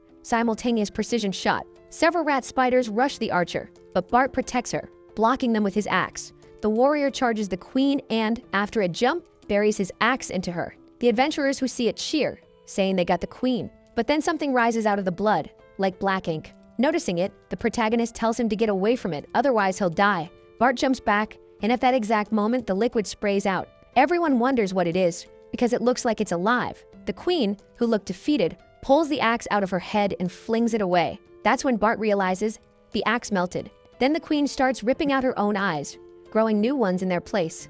Suddenly, she turns to Bart, who's frozen right in front of her. While knocking down some of the soldiers, Rem thinks this is really bad. Calling out to Bart, she tells him to run, but he's paralyzed and can't do anything except get his arm bitten by the creature. Seeing her companion suffering, Rem ignores the soldiers attacking her and declares she'll defeat the queen no matter what, shooting an arrow into the spider's temple. Rem asks if it's going to keep ignoring her. Like she's kicking trash bags, she starts tossing the soldiers away. The cleric calls to Rain, telling him to leave him there and join the attack. But Rain is frozen, remembering the time he got poisoned. And watching the spider, he thinks it's definitely dark magic, so there has to be a dark mage nearby. Sammy grabs Rain by the shoulder, asking what he's doing just standing there. Rain says he can't use attack spells, and there's no one else there who can fight. Nervous, the priest begs Rain to save his companions' lives. Breaking into a cold sweat, Rain looks around and sees his teammates getting taken down one by the monsters. With tears falling, he asks how much they get for killing the queen.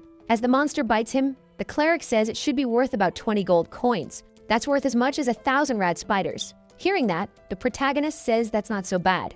Then Rain hits the queen with a stick that, when it strikes the monster, explodes. Everyone is shocked. Facing the creature, Rain taunts it, saying he'll finish it with his own hands.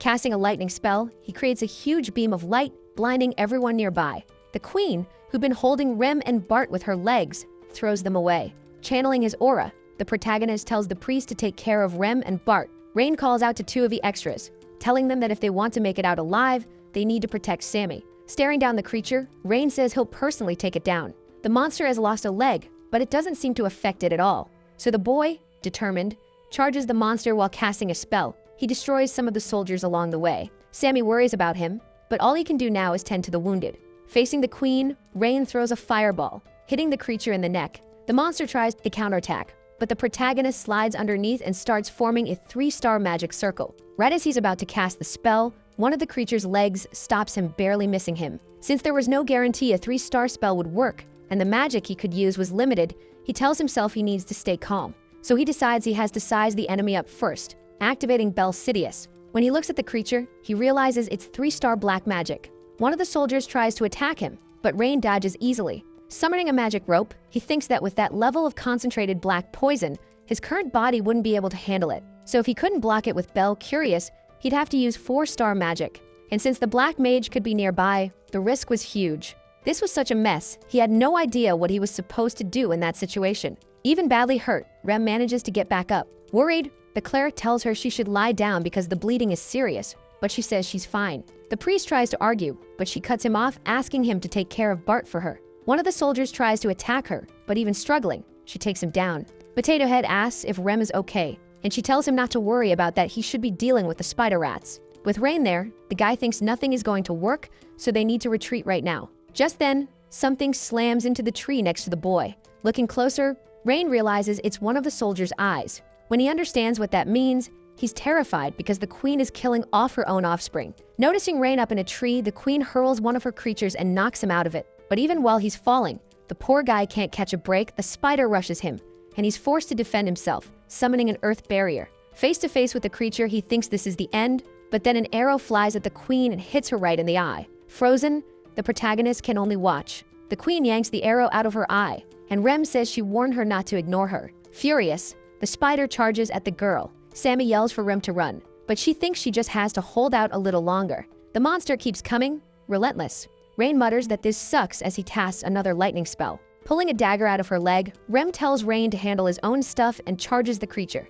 She knocks the queen to the ground and asks if he's going to finish it. Almost in tears, Rain tells himself he has to stay calm. Hiding behind a rock, he thinks he can deal with it without being noticed. Then Rain starts focusing, forming a circle made up of multiple triangles. After landing a kick on the queen, Ren feels a little dizzy, and just dodging the attacks is already exhausting, but she has to hang on a bit longer. But suddenly, everything around her turns gray, and she passes out without wasting a second. the queen flings her away. The cleric tries to help her, but he's stopped by the extra, who is supposed to be protecting him. Meanwhile, Rain, still behind the rock, keeps concentrating on his spell. Taking advantage of some soldiers getting distracted while attacking the extra, Sammy breaks free and runs to Rem. The protagonist spits blood from the sheer effort it takes to complete the spell. Right as the queen is about to finish Rem off, the priest shows up, dodging the blow with the girl in his arms. That shocks everyone, even the creature, whose eyes go wide. Rem asks what Sammy thinks he's doing. Grabbing her by the shirt, he says they have to get out of there alive so they can keep smiling, so she needs to stop doing reckless stuff. She apologizes and, holding onto the cleric's shoulder, says that when they get back, he'll have to write a reflection letter. He agrees, and with both of them facing the queen, she tells him he'd better be ready. The queen is about to attack, and the two brace themselves for it. But then something unexpected happens. Rain's spell is finally ready. He launches a massive fireball, taking the creature down. That spell was made of 4 layers of triangles. The runes used for the inscription were angle, rule, bind, and finally, disperse. Then the math to solve it included 14 polynomials and 7 rational functions. The coordinate equation calculation was finished, along with the power equation calculations. Then he activates the last circle disperse, creating a pillar of fire that ends up burning the queen to a crisp. Everyone ducks to shield themselves from the flames, and when they look up, they see the queen basically turn into charcoal. Leaning against a rock, Rain comments on how pathetic he was. After all, in his past life, he could cast that spell 7 times in a row without any problem. With the wind, the queen's ashes scatter through the air. The spider rats that had looked furious a moment ago now just looked like scared rabbits. The adventurers notice and say they can't let them get away. With everything finally over, the priest runs over to Bart, who's lying on the ground. Looking at what's left of the queen, Rem thinks about how that terrifying creature that take him down in a single hit. As the cleric approaches Bart, he says he's going to heal him, and Rem says she's feeling dizzy. She asks how the warrior is doing, and Sammy says the guy is tough, so he'll recover without too much trouble. Looking at Rem, Bart apologizes and asks if she's okay. She says she got the treatment she needed, so she'll be fine. And he shouldn't worry after all, they were just unlucky with that fight. She adds that it's weird the queen had regeneration like that, since there's nothing about it in the guild database. But even so, the boys still manage to bring her down with one blow. As night falls, the group rushes to help Rain. The mage says the kid's condition is from mana overload. If that's the case, Rem says he probably burned through all his mana in that last attack. But why Rain hid still bugs Rem, so she figures that since the queen was close, he needed cover. Sammy says they should talk about it later. Right now, they need to focus on saving him, and she agrees. Meanwhile, Rain, unconscious, flashes back to when he was still Lin. Surrounded by his companions, he asks not to be officially recorded as a member of the hero party and for that to be reported to His Majesty too. An elderly man says he doesn't get why the boy would ask that, since it was something His Majesty had prepared to honor those who devoted themselves to humanity. Esther asks if he hates them or something, and says if he's messing around again, he needs to stop calling him a troublemaker. Confused, the protagonist says it's not like that, and that he's just different from all of them. That makes Freedy's face tense up, and she demands to know what he's talking about. But then Lin cuts in, saying he doesn't carry a destiny like Kai's or Freed. He doesn't even have a mission to fulfill like Esther. And he didn't set out on this journey for someone else either. He did it purely out of personal curiosity. Being part of it was nothing more than coincidence. So Lin says he doesn't deserve to have his name recorded because he can't go and stain their reputation. Hearing that, Kai's puts a hand on Lin's head, and everyone starts laughing, saying how funny he is for worrying about that. Annoyed, the boy says it's not worrying. It's just a highly logical conclusion. Then Esther takes his hand and, with a calm look, says that no matter what anyone else says, he's part of their group. So he doesn't need to think about sacrificing himself, he should just do what he thinks is best. After all, that world already recognizes him as the hero party's archmage. When Rain wakes up, he's in the middle of the city. Being carried by Bart, he asks where they are, and Rem looks surprised he finally woke up. She tells him they're on their way to the school. With a sigh, Rain feels his whole body aching. He thinks maybe he overdid it, but he's still glad they didn't get caught by the Black Mage. Bart asks if Rain was the one who summoned that fire magic earlier. Rain thinks for a moment. Noticing that, Rem says he shouldn't lie, they're already sure it was him. A bit reluctantly, Rain says he wasn't trying to hide it. Hearing that, she mutters that it really was him. They say that since they thought he was going to keep it secret, they reported that they used a scroll, then ask if he wants them to correct it. But Rem says they should just leave it as it is. Since he seems to have his reasons, Rem says she won't ask anything else. And since he's the one who saved them, they'll definitely pay him back. Our main guy says no, but the moment the cleric says he should keep all the rewards, he immediately says yes. Rem looks at the kid like, seriously? And he asks why she's looking at him like that because, come on, he earned it. She agrees, but says she was kind of expecting him to say he'd dedicate the reward to everyone who worked hard and split it fairly. Rain says she's dreaming a little too much, so everyone starts laughing about it. The guy admits he was just messing around and says 5 gold coins are enough for him. But Bart says it's only fair he keeps everything. Rain tries to argue, but Rem cuts them off and suggests the kid should use his connections and turn this into an opportunity. She asks what he thinks, and he agrees, saying it's a good idea. Then the priest asks if he hadn't asked about Tarina earlier. Our protagonist says yes and asks why. Sammy says he overheard something while he was in the church district, so it might not be accurate. But from what it sounded like, the shaman had gotten involved with dark magic in her later years. Rain says goodbye to Rem's group with a smile, but after everyone leaves, his face turns serious, and he thinks that, apparently, the girl really did get mixed up with dark magic. At the library, Rain flips through a book, resting his chin on his hand. He closes it, thinking there wasn't any mention of Tarina being involved with dark magic. Staring at the book in his hands, he ends up having another flashback from when he was still Lin. Lin tosses aside a worn-out book. Gripping his staff, the boy moves forward, toward a place that had fallen into ruins, an eroded village down in the abyss. Inside an abandoned house, half submerged in the swamp, they ended up finding Tarina. Back then, she was 7 years old. With a snap of his fingers, Lin makes a makeshift campfire out of bits of wood and torn book pages. He says that she'd do the trick. Then the girl starts coughing. Lin turns and slowly walks over to her. Tarina looks terrified, and Lin pulls something out of his bag. Her fear disappears when she realizes it's food. Holding out the bread, he asks if she wants to eat. He tells her not to worry, there's no poison or anything. The rest of the group comes closer, and Lin asks if she's not going to eat, saying it's all he has to offer. But she stays silent, and Lin sighs. Then the girl finally breaks down, saying her mom, her dad, and everyone she knew were dead. Hearing that, Lin asks if her village had any contact with the outside world. She says she doesn't really know, and Lin stands up and says he gets it, he didn't even know a village like that existed. But he says maybe now she's the only one who still remembers that village and its people. He says that sounds really lonely, a life nobody remembers. Then he asks if she's okay with that because if she dies, that place will vanish without a trace. Almost crying, Tarina clutches his clothes and says she doesn't want that. Lin steps closer and says, in that case, she needs to eat. He hands her the bread and says even if she doesn't want to, she has to eat to survive. So she can remember the people who live there. That's something only she can do. Then the girl starts eating like her life depends on it because it does. As she eats, tears run down her face. And from that day on, Tarina starts following him everywhere. The kid has talent for magic, but Rain says he never meant to turn her into some great mage. All he taught her were the spells she'd need to survive, even after they eventually went their separate ways. She always learned diligently, never complaining. They practiced putting out small fires with water magic and saving people from falls with earth magic. Every spell was meant to help others. Sitting around a campfire, Freedy asks if Lin has a soft spot for teaching younger kids, and Esther asks if that's true. He tells them to say something that actually makes sense. Watching the girl practice magic, he wonders if what he's feeling is sympathy or compassion. Maybe he feels connected to her because her situation is kind of like his past. The day comes to leave Tarina at the church. Even though her expression is gloomy, she surprisingly says goodbye without making a scene. Esther says that staying in that town would only make things harder and that they should leave fast. Lin agrees. In his thoughts, the boy just hoped Tarina would be okay. A man was showing her around the house, saying it might feel huge at first, but she'd get used to it soon. The girl, looking miserable, stayed quiet.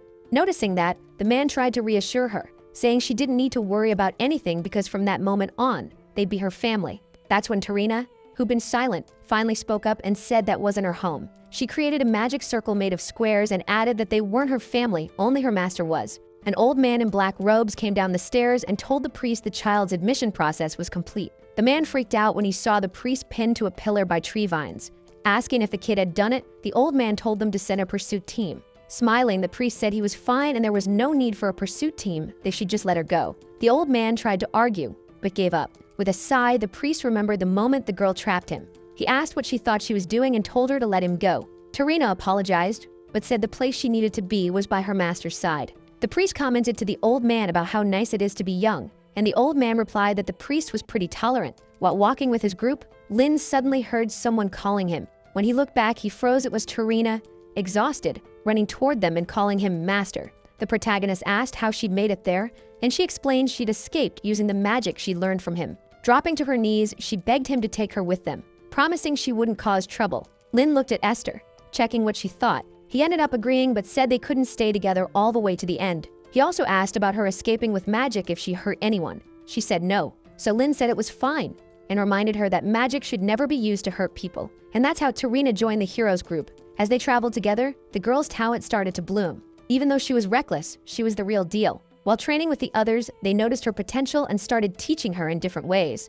Tarina was like a sponge, picking up new spells and skills fast. Sometimes she seemed a little too timid, but her abilities improved quickly. And once she reached the point where she could handle strong monsters, they officially accepted her as part of the party. One night around the campfire, Esther came over with some gifts for the girl. It was a new dress, and it made her really happy. Touching Tarina's shoulder, Freedy pointed at Lynn, who was holding a straw hat. The girl thought it was a present for her, but Lynn pulled it back, saying it was for him. As the journey got close to the end, during the Battle of the Abyss, she becomes strong enough to be a real help. In a ruined cabin, Lynn told her she had to stay there, but she insisted on helping, saying he knew what she could do and that she could fight. Just then, Esther showed up and said she agreed with Lynn.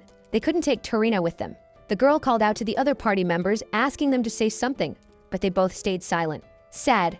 She said they'd been together for so long, were they really planning to leave her behind now? Lynn said she was still a newbie, and the enemy they were about to face was way too dangerous. Plus, they'd started this journey as just the four of them, so it should be the four of them who finished it. Ruffling her hair, Lynn told her not to worry, they'd definitely come back. And then he'd teach her more magic. She swallowed back her tears and said she'd keep waiting for them. Lynn smiled, and they headed out. And that's how their adventures with her came to an end. To Rain, none of that made sense because the girl would soon get involved with dark magic, of all things. It was suspicious that books related to Tarina had suddenly ended up on the censorship list. Rain opened the book, and Rudian laid it on his forehead, telling him his research progress had gone from 37.9% to 39.9%. He's happy, but it's weird that wiping out the rat spiders only bumped things up by 2%, so he figures he's still got a long way to go. On the last page of the book, there's a drawing of Lynn. Right under it, the girl had described him as the most amazing master in the world. That makes Rain smile. He's about to say something about her, but then, all of a sudden, the smile disappears. The sun was coming up over the place where the battle against the rat spiders happened. People in green robes looked annoyed, saying they thought it could attract the golden children and cut down the number of adventurers. Because the heat from the flames was still there, and because of the blast radius, someone else figures it had to be at least a 4-star spell. And if what the people they interrogated said was true, that means the adventurers, Rem and Bart, were there.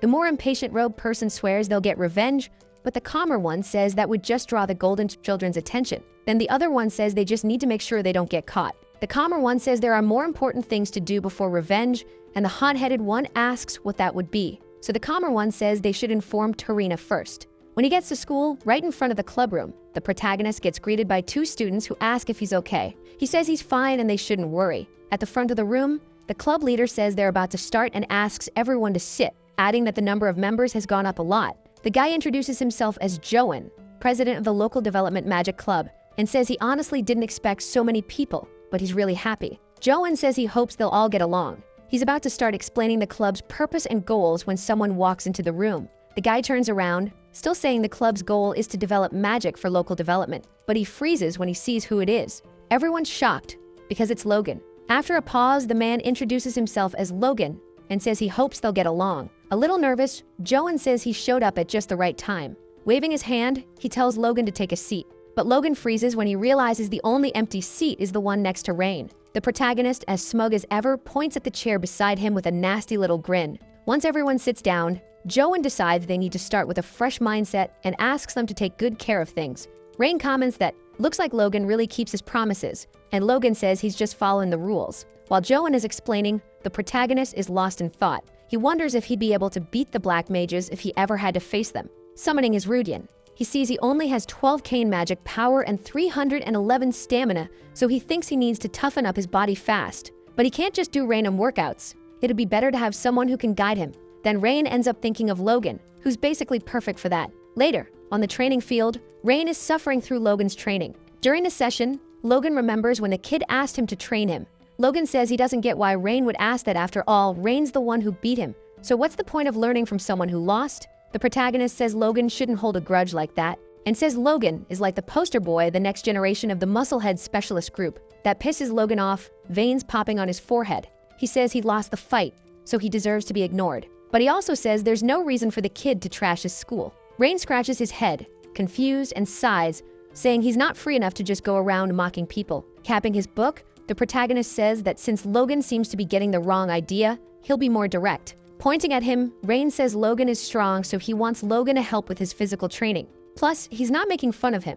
He's only asking because he was genuinely surprised someone that age could be that strong. Logan appreciates it, but at the same time, he's confused about what Rain means by that age. The protagonist says a strong body is the most important basic foundation, but he doesn't have that. So he plans to train properly. Otherwise, he'd just be wasting time.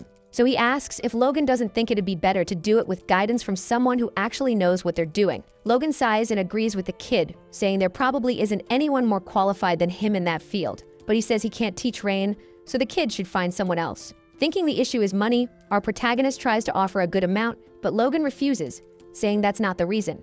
The kid is from the magical aristocracy, and Logan is from one of the 8 schools, so, according to him, they're enemies. And enemies aren't supposed to support or help each other, which makes the kid look annoyed. Rain calls out to him, and the moment the man turns around, the kid already has an attack magic circle aimed right at his face. Making a gunshot sound with his mouth, the kid disperses the spell. He says Logan's lucky, because if he wanted him dead, he'd already be dead.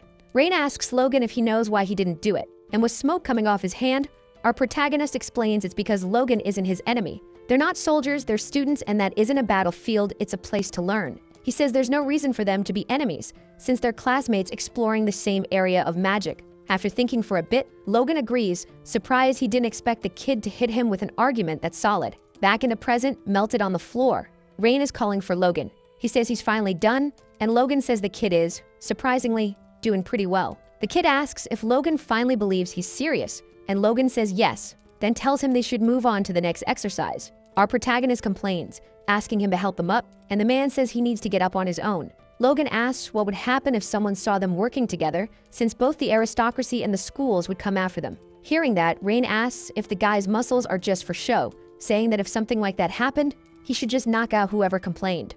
That pulls a small smile from the brute, and he bends down to help the kid up. The teacher watching the scene smiles, seeing the two of them actually getting along. Just then, Krista walks into the training room. Seeing them together, she asks what they're doing there and whether they're fighting again. They deny it and say they're just working out. Ignoring the girls' freak out, Logan hands Rain a protein shake. Watching that, Krista asks what's going on with Rain and whether Logan is manipulating him. Losing his patience, the man asks what her problem is and says they're having a meaningful moment right now. She says she gets that they're classmates, but asks why he's suddenly being so friendly with Rain. At that moment, a teacher shows up behind her and, with a hand on her shoulder, says she's being loud like always. She starts sweating, realizing it's Professor Owen. Logan asks what brings him there. Owen says he saw a bunch of monkeys gathered around and stopped to look, and also that he has an announcement. The boys ask what kind of announcement, and he says he's got terrible news. It's basically a rite of passage. He separates the ones who will rise from the ones who will fall. Looking at the boys, Owen explains the school's educational philosophy is endless competition. Turning away, he says anyone who falls behind on the exams gets dropped immediately, so they'd better be ready. A little later, Rain is lying on his bed. Picking up a book, he remembers the exams Owen mentioned. He wonders if he should check what's coming up until then. Suddenly, his Rudian starts bugging out like it's glitching. He's wondering what's happening when a blinding light appears. The next moment, Rain finds himself in a white room. Rudian tells him his unique magic research has reached 40%. Rain asks why it's happening now, and then he's asked to confirm opening a new mana circle. The analysis starts and something called Mental Barrier, Lord of the Fluent World, is installed in Rain. Inside this mental barrier, the success rate for magic combinations using unique rooms and unique magic formulas goes up by 33%, and his power goes up by 66%. A rune appears in his hand, and Rudian warns that the mana needed to cast it is 20,000, while the mana he has is 12,564. Our protagonist is confused, and the message explains that this is the activation seal meant to use the mental barrier, Lord of the Fluent World. Everything glitches out again, and he ends up back in his room. Staring at Rudian, Rain thinks about everything that happened. Mental barriers, out of all the sages from the past, only 2 were ever able to use that secret technique. Knowing that, Rain figures what he saw was seriously incredible. When the sun comes up, our protagonist wraps up his hand and decides it's time to head to the black market. He thinks the weather's great, unlike the last few days, which were so chaotic he could barely think straight. Rain feels like, at the very least, he can enjoy a little peace after all that time. Just then, he bumps into someone and apologizes, saying he didn't see them. The person says it's fine, and that it's no big deal between them. When Rain looks up, he sees it's Bart and his group. He greets them, and says it's been a while. Rem immediately asks what he means since it's only been a few days since they last saw each other. Rain agrees, and suddenly, Bart hoists him up onto his shoulder. Rem says they should get going, while Rain squirms around in the warrior's grip. The kid asks what the guy's doing out of nowhere and tells him to put him down. Laughing, Rem says college students are always busy, and this is the only way they can hang out. Rain says this is kidnapping, and the cleric says they heard there'd be an award for that last spider rat subjugation, and there's no way the hero's sitting it out. Rain asks if he really has to accept it, and Bart tells him to stop being so stubborn and that it's actually good to show up to these ceremonies. Plus, the award is being given by the Adventurers Guild headquarters, so Rain asks what he means by headquarters. The group finally reaches the guild branch, and outside, people are whispering about them. With dead fish eyes, Rain asks why everyone's making such a fuss. Rem explains that Bart comes from the school of the only saint of the 7 swords, and she's an archer from the drunken archer school, and on top of that, he took down the queen in a single strike. Rain says maybe their masters are just weak. Hearing that, the girl gets furious, but Sammy holds her back. Calm as always, Bart says it might look that way from the kid's perspective, but he and Rem have fought countless enemies and made it to silver rank. Still, they never thought they lacked skill until they faced the queen. That leaves Rain thinking. Then someone shows up, an archer. He pulls back his hood, and Rain flinches. The man who looks a lot like the drunken archer says, "So these are the rising stars among the young adventurers." Everyone murmurs that he's the bow saint. Sammy says the Empire gathers the best warriors of the era and names them the Emperor's 4 martial stars, granting them huge power and honor. And, as expected, their presence is overwhelming, just like the rumors said. Looking at Rem, who seems kind of down, he asks what's wrong. The archer, looking confused, walks closer. After taking a good look at the girl, he says it's a big surprise. Asking what his cutie is doing there, the girl tries to play it off, saying he's mistaking her for someone else. He says that would make more sense because there's no way the girl who left the dojo and dyed her hair would be out here playing adventure. He asks if she's been following him and whether she even has her brother's permission. The girl starts punching him. Anyway, the man turns to Bart and asks if he's the leader of the group. The warrior confirms it, and Rauren says, "Yeah, that's obvious considering he took down that mutant. He must be pretty strong." While Rem struggles in Sammy's arms, Rauren says Bart's probably had a rough time because of her, but tells him to take good care of Rem. With his usual calm look, Bart says that since they're a party, nobody takes care of anyone. They cover each other's weaknesses. Hearing that, the archer says he likes Bart more and more, and that if he keeps it up, he'll hit platinum rank in no time. Still frozen, Rain watches the archer, thinking it's weird how he looks exactly like Kai's. Rauren walks up to the boy and says his face looks familiar. It's strange, but he's sure he's seen that face somewhere before. But then he realizes it's not the face, it's the guy's vibe.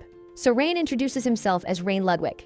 Hearing that, the man says, in that case, the kid must be Scalzi's grandson, patting him on the shoulder. He says that, looking at the kid now, he could tell the boy looked a bit like Scalzi, especially around the eyes. And he says that back when that man was in town, he owed him a lot. While they talked, the protagonist wondered if Kai's could talk, would he talk like that? Noticing the bow on Rauren's back, Rain found himself wondering what kind of condition his companion's bow was in. Right then, the bow starts vibrating like crazy, gripping the weapon tightly. Rauren wonders why it's acting like that. When he looks back, he comes face to face with a warrior. The warrior tells him it's time to go, and the archer agrees, kicking off the event. With a sheet of paper in hand, the man starts reading, but then complains about how long it is. He ends up just skipping the whole thing and congratulates them on a job well done. Moving on to the rewards, Rauren says it'll be 2 gold coins, and each member of the group will get 500 contribution points. After the event ends, the group gets swarmed with offers to join other guilds. Watching from the sidelines, Rain and Sammy comment that Rem and Bart are pretty popular. The cleric asks if it's really okay to say the queen was defeated with a scroll, and Rain confirms it is. Sick of all of it, the protagonist says he's heading out, and Sammy says in that case, he'll let the others know. And before the kid leaves, he tells him he's been promoted to bronze rank now, so someone might recognize him on the street. Still, he hopes nothing troublesome happens. In an alley, the protagonist uses his Rudian, checking how much longer it'll take before he can use the mental barrier. He realizes he's still got a long way to go, but he figures once he gets it, he can focus on mana training. Mental barrier, the sage's domain he never reached in his past life, was finally within reach now. Just then, someone calls out to him, calling him young Master Ludwig. The person tells him that even if he goes that way, he won't reach the black market. It's not that he took a wrong turn because of a bunch of circumstances. The black market merchants fled, so it's temporarily shut down. The person takes off his hat and, saying it's a pleasure to meet him, reveals he's part of the Magic League. He asks if he can have a moment of Rain's time. When they get to a restaurant, he asks what Rain wants to eat, but Rain says they should just get to the point. The man says Rain doesn't need to be so guarded, he's not there to grill him about the black market. Suspicious, the protagonist wonders how they even found out he was heading to the black market. On top of that, what really throws him off is how much mana the man is getting off. Apologizing for forgetting to introduce himself, the man shows a watch and introduces himself as Doran Slade, saying he works in the League's Special Operations Department. He also reveals he used to be the boy's father's secretary back when his father was student council president. The protagonist asks what he's getting at. The man explains he just wants to make it clear he's not shady and that he's on the boy's side. Also, he wants to confirm a few things with Rain, asking if Rain was the one who used the magic that took down the mutated queen, because there are no records of Bart's group visiting a magic shop recently. Even assuming they could have bought it earlier, there hasn't been a 4-star mage capable of making a scroll that powerful in the last 10 years. So the man says he checked whether Scalzi Ludwig had made one to protect his grandson, but that wasn't it either. Giving the boy a sharp look, the man says that in that case, there's only one conclusion. Realizing where Doran is going with this, the protagonist says he never planned to hide it from the start, but he did have concerns. With a cold look, Doran asks if he means the Dark Mage. Taking it how much the guy seems to know, Rain wonders if he's just investigating him or straight up stalking him like some weirdo. Just then, the waiter brings the food, but the order's wrong. Doran asks if it's for 2 people. Nervous, the waiter asks if the man was only planning to order for 1 because since there were 2 of them, he assumed it was for 2. Holding 2 skewers, the guy says it's fine, he can eat it all. With his usual dead fish stare, Rain stands up and says that if that's all, he's leaving. Before the kid could leave, Doran said he needed to talk and asked if he'd like to work with the League's Special Operations Department. The protagonist said no, that he was just a student. So the man said the offer was really for after he graduated. Since Kevin was still healthy, the kid would take a long time to inherit the family fortune. So Doran asked what Rain thought about helping him fight crime in the meantime. If he accepted, he'd had the authority to investigate dark magic-related cases on his own, and it'd be a great place to build a career. As he headed out, Rain said he wasn't interested.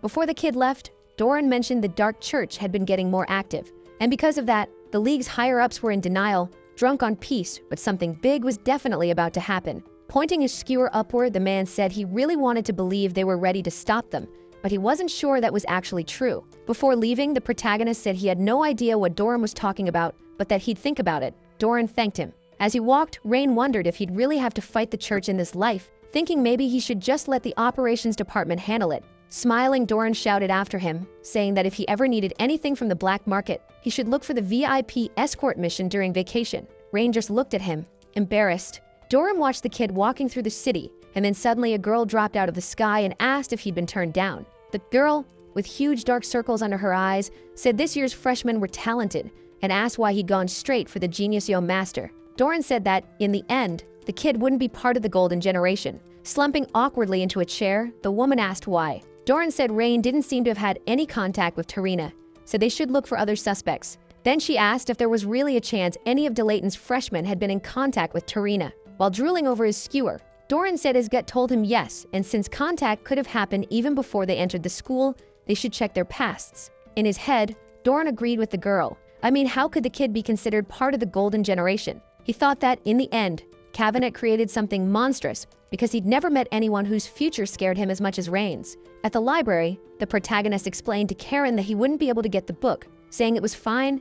The librarian said it had all happened because she'd been careless. She also said she was happy Rain was safe. Rain gave a nervous smile and asked if some weird person wearing a hat had shown up around there, but Taryn said no. But after thinking for a bit, she remembered something and said someone from the Special Errands Department had come by. She said they were reviewing some senior librarians they'd known for a long time and then left. But Karen said she hadn't seen them, so she didn't know what they looked like. Rain said he got it, and, saying it was time to head back to the dorm, he thanked her for the info. Walking through the dorm hallways, the protagonist, realizing Doran had been there, wondered who the man had talked to on the black market. Seeing 2 delivery boxes in front of his room, he thought the time had come. Inside were 2 massive spirit jewels. Rain figured he could finally store the mana he needed for the mental barrier. He placed his hands on the jewels. His current mana was around 12,000, and the mental barrier spell needed around 20,000, so he decided to store 8,000 to use when he cast the spell. The spheres started glowing intensely. It seemed to drain a huge chunk of his mana, making him collapse from exhaustion.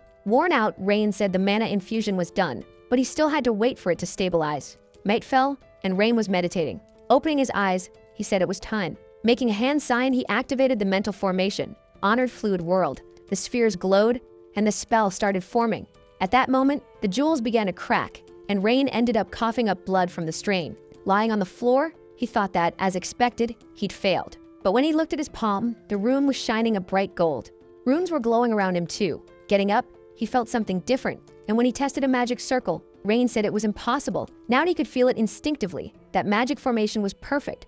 The rooms were optimizing themselves, and the equations were being refined. Coming back down to the ground, he figured that was what his mind looked like a mental barrier was a mirror reflecting a sorcerer's thoughts. The second mage, Riat Warden, had said that once, and now he finally got it. The desire for truth shows up as a mental image. The Honored One's shifting world didn't give him any new knowledge, it just made up for his technical know-how and his weak spots. But for Rain, that was perfect. Now he could master his spells through self-study, with zero guidance. Smiling, he thought he was one step closer to becoming a 7-star mage. In the teacher's lounge, Chancellor Medelia Page was asking if the students' schedule was a mess. Then, the substitute teacher, Kyle, confirmed it, saying that with the field practice going on, they could focus on the first years next week. Medelia said she'd heard the first-year class was packed with exceptional students, which had some of the teachers curious. A teacher named Ivan said he didn't know much else, but it sounded like it'd be interesting, especially that prodigy who, until recently, had been hiding his talent.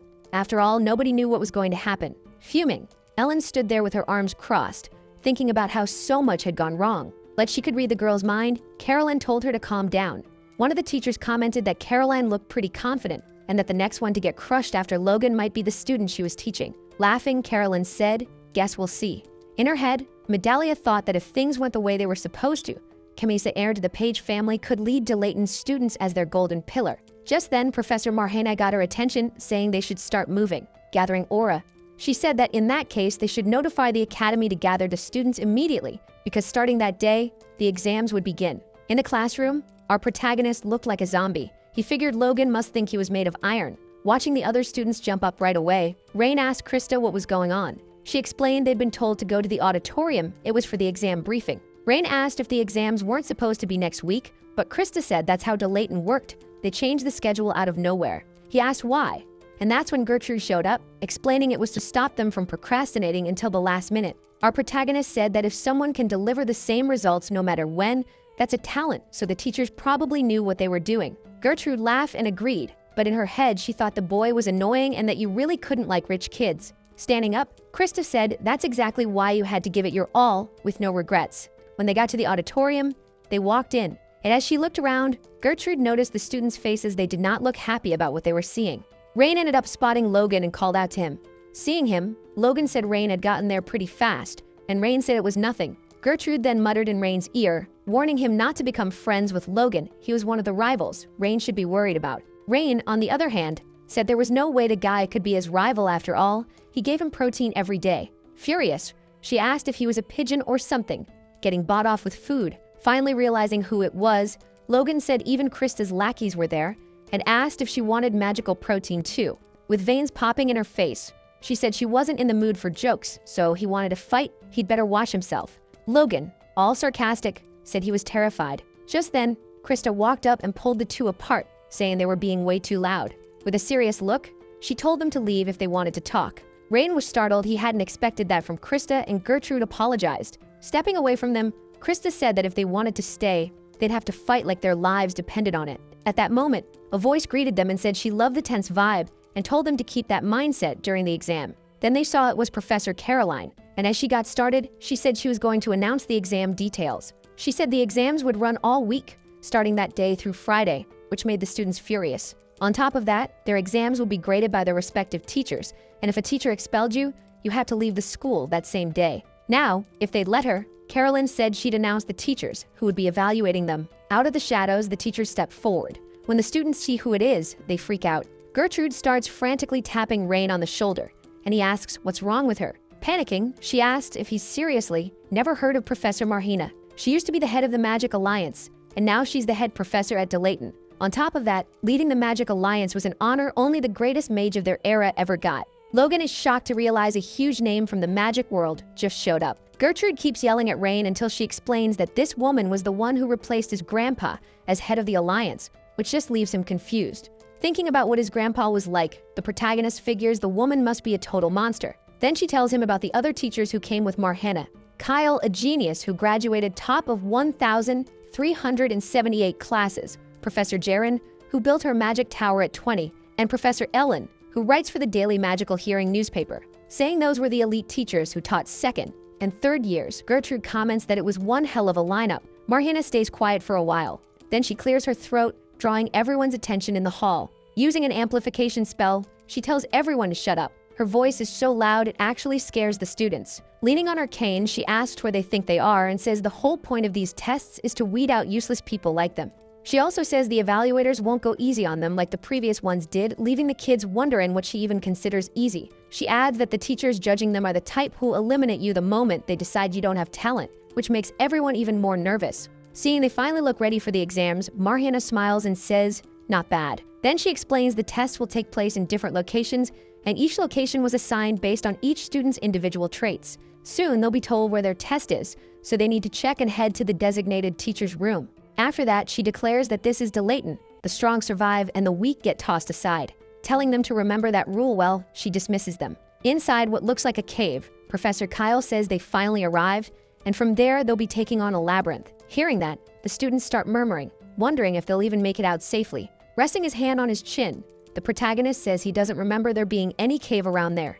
Hearing him, the professor asks what Rain just said. Rain replies that since this is the sacred land of the Red Dragon Legion, it's surprising there be a labyrinth here. Kyle's impressed by the kids' knowledge, but says not to worry, the labyrinth is artificial, and he controls everything. He adds that even if they get hurt, their lives probably won't be in danger. That probably makes the students uneasy. Then the professor asks if they shouldn't be more worried about passing the exam. Calmly, he explains he prefers relative grading over absolute grading.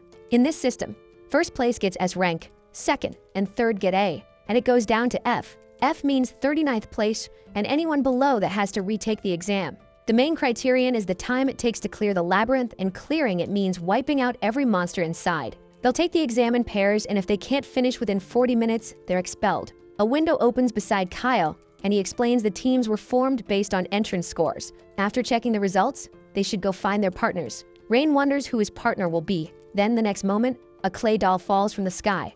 He's confused about what it even is, until someone steps on it, crushing it to pieces. Rain's annoyed to see it's Krista. With a weird laugh, she asks if he doesn't think the heavens are cruel because he has to compete with her on the very first day of testing. Telling him to get ready, she says she's going to crush Rain's pride. Just then, Logan shows up and, asking what they're up to, says he wants in. He says he's got good news for Rain, who somehow looks even more miserable, not knowing what's coming. Then the big guy reveals that he and Rain are on the same team. That leaves Krista and Rain confused for a moment. Greeting Logan, Rain says it'd be a pleasure to work with him, but that annoys Krista. She says it makes no sense, because it wouldn't be fair for all the other good students to end up on the same team. Smiling, the main guy asks if she's finally admitted he's actually skilled. She denies it and says he's good enough, I guess. Krista gets a tiny bit of hope when she remembers Rain's entrance exam, but then she remembers he got in through the extra test, and that kills the last bit of hope she had. One student mutters that Rain and Logan are on the same team, and another asks if they didn't fight last time. Logan says he doesn't really care, he's getting first place either way. Hearing that, Rain just smiles and tells them to go ahead and try their luck. Turning back to Logan, Rain asks why he's still obsessed with rankings, and whether the exam really matters if he wants to graduate at the top. Logan asks if Rain is planning to graduate at the top. Logan explains that if that's the goal, then yeah, it matters a lot because there are only 4 official exams each year. Muttering, if that's how it is, Rain turns to Krista and apologizes, saying that this time he can't go easy on her. She looks confused for a second, then smiles and says that's exactly what she wanted. Clapping his hands, the instructor gets everyone's attention and says they have 10 minutes to talk things over before going in. He explains that inside the maze there are 20 routes, and each one has the same number of enemies, but only one team is allowed per route. All the students start talking strategy. Meanwhile, the assistant professor asks Kyle why he always gives that exam to first years. Kyle says the only time you really find out a mage's talent is when they face something they've never dealt with before, leaving the assistant confused. Kyle adds that in those situations, their minds go blank, their judgment gets messed up, and they hesitate. So the exam is meant to spot the ones who shine under pressure. That's his job. Logan talks strategy with Rain, asking what he thinks about just wiping out anything that shows up. Rain says it's not a bad idea, but it'd be better to have a more solid plan before they enter the maze. But someone is talking way too loud and it's messing with Rain's thinking, which starts to annoy him. Mocking him, Krista says that instead of eavesdropping, he could come up with a strategy for his own team. Irritated, Rain tells her to focus on her own team. Krista says that's too bad for him, because she already has her strategy. Logan says she seems pretty confident, considering the limited magic they're allowed to use in the maze, and she confirms it. Calling out to Rain, she asks if he really said he was going to graduate at the top. Then she apologizes, saying she's been at the top her whole life, and this exam will be no different. She promises she'll make him understand the difference between their abilities. With that, she quickly leaves, followed by her partner. Light flashes on the professor's glasses as he announces Team 2 will start the exam. Kyle and his assistant watch them through a magical camera that follows them. As they drop in, Krista tells her partner to activate light magic. He says his detection magic found something, and she tells him to let her handle the landing and focus on finding targets. Krista cushions the fall using sand magic. Then the boy says he found 2 enemies 20 meters ahead, behind a pillar to the northwest. Arms crossed, Krista says, "Rise," and summons a bunch of soldiers full-on solo leveling style. The speed of her summoning shocks her partner, and even Rain and Logan, because it's not easy to create that many summons that fast. It intrigues Kyle and freaks the assistant professor out because of how strong she is. That's the Warden family bloodline magic, created by the second sage, Rhea Warden. And even though it's a 2-star spell, the speed she uses it with is insane. Being able to perfectly control 12 summons at the same time at her age is just pure genius. Krista looks up, watching a monster get sliced in half.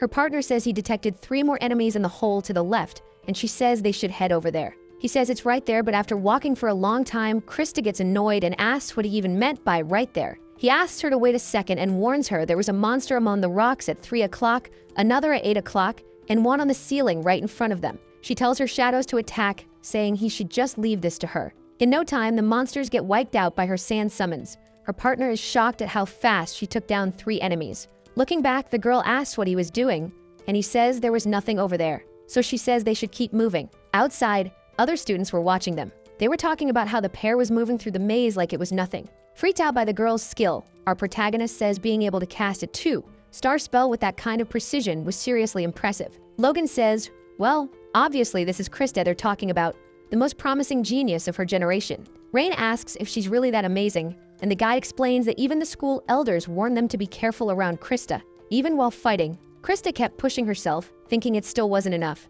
She remembers 2 mages talking about how high level her family was and saying it was only natural after all. Their current leader back then was the Dean of Delayton. Looking at the girl, still just a kid, one of the mages asks if she agrees. But then he wonders if her father was really worthy of being the leader, since he'd heard the guy barely managed to become a 2-star mage. So how could 2 families that once produced sages be so different?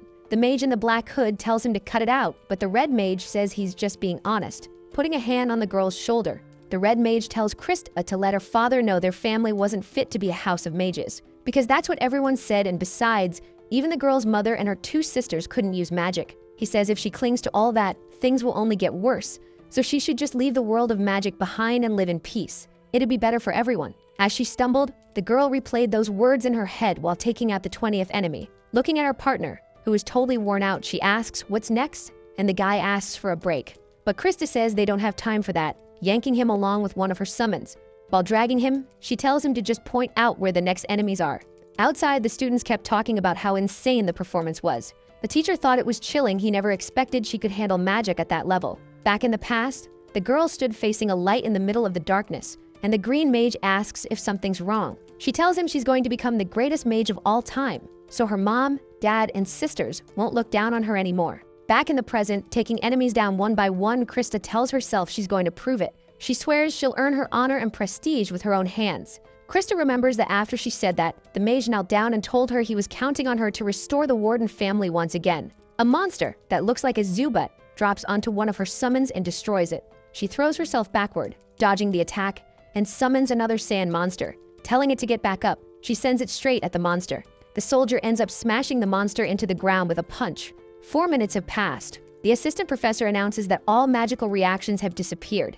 And just like that, Team Q's exam is over, with a total time of 4 minutes and 13 seconds, finishing in under 5 minutes. Kyle says that's exactly what you'd expect from someone descended from a mage family. Then he declares Krista's grade is S. As Krista's group leaves the maze, the other students wonder how that's even possible. Most of them haven't even finished talking through their strategies yet. Logan already expected Krista to be talented, but not on that level. Now he gets why the elders have been watching her. It makes sense she's seen as a potential leader for the Magic City. The group stops in front of Kyle, who says that since he started teaching, their team is now second in the time rankings, finishing in under 5 minutes. Showing off, the girl says ending things with overwhelming power is just how her family does things. The professor thought the Warden family's strength was based up in the Highlands, and that they were hiding some huge reserve of stamina and magical power. Even though he planned his strategy around that, the girl's moves couldn't be explained by that alone. That result came from her insane effort.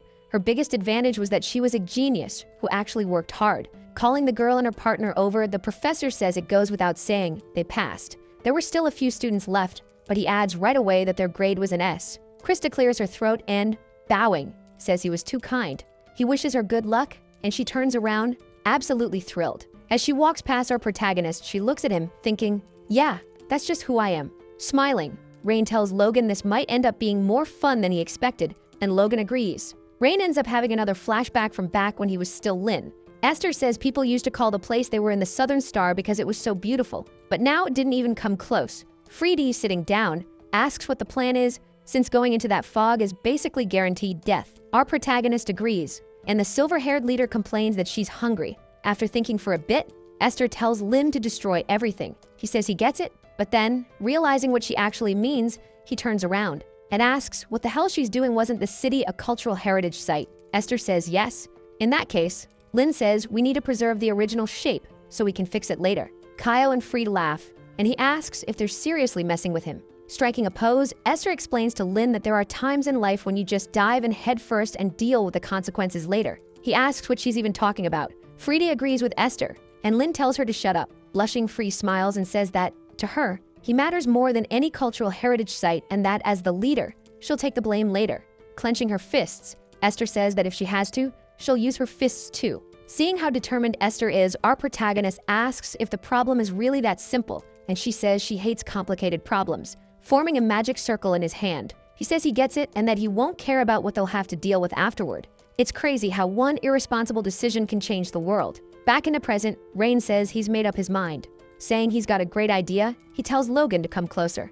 Logan asks if Rain is messing with him, because that could get them disqualified. Ranger says he'll take responsibility if anything happens. Logan scratches his head, worried, and says that even if they just took it easy, they'd still pass, but it wouldn't be fun at all. Rain smiles, realizing his point worked. Just then, Krista, who'd been listening, asks what they're doing and why they might get disqualified.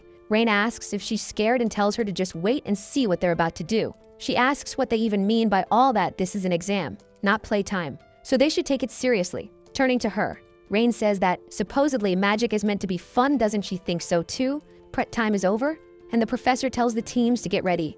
Realizing they're out of time, the teams rush to enter the labyrinth. But Rain, totally calm, walks up to the professor and calls out to him. He asks if the students' safety inside is guaranteed, and the professor says yes.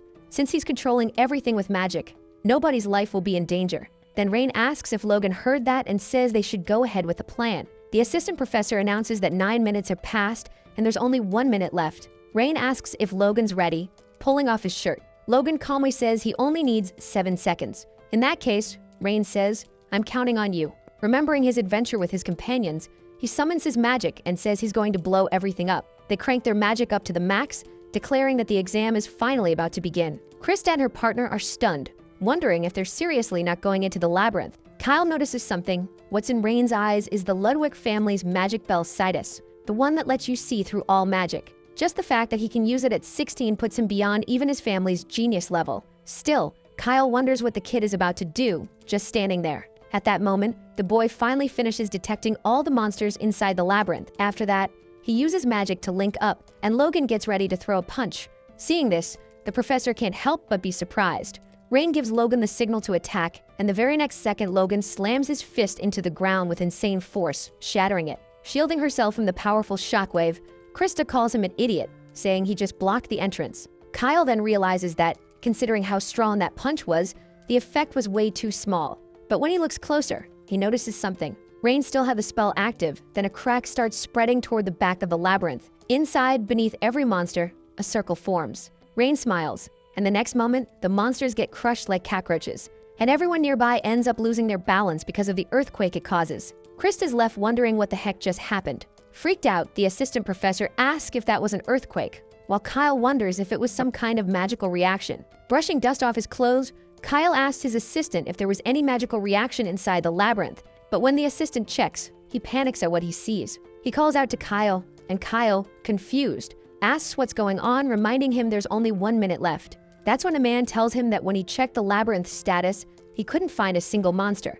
The professor is even more shocked because it hadn't even been a minute. Scratching his neck, the assistant says that can't be right. Kyle asks why, and the guide explains it doesn't make sense. The whole point was to test skills in the labyrinth, but destroying everything goes against what the exam is supposed to be. And having no monsters left alive is basically just luck, so it should be invalid. And an S rank is supposed to mean a perfect result, but in this case, it was total chaos. After thinking for a bit, Kyle tells his assistant that geniuses are usually nowhere near perfect. Perfect is some state that matches all the world's ideals, but geniuses who change the world always break those ideals. A genius isn't someone who fits into perfection. If anything, they create a new kind of perfection. Xammer asks what the professor means by that, and Kyle explains that if they followed the traditional method, Rain and Logan were far from perfect. But then he asks Zemar if he'd ever even considered destroying the labyrinth. The man says no, but that if he wanted to, he could. Kyle says that's the point. The boys created a new path. Being able to think of and actually do something nobody else would, that's what matters most.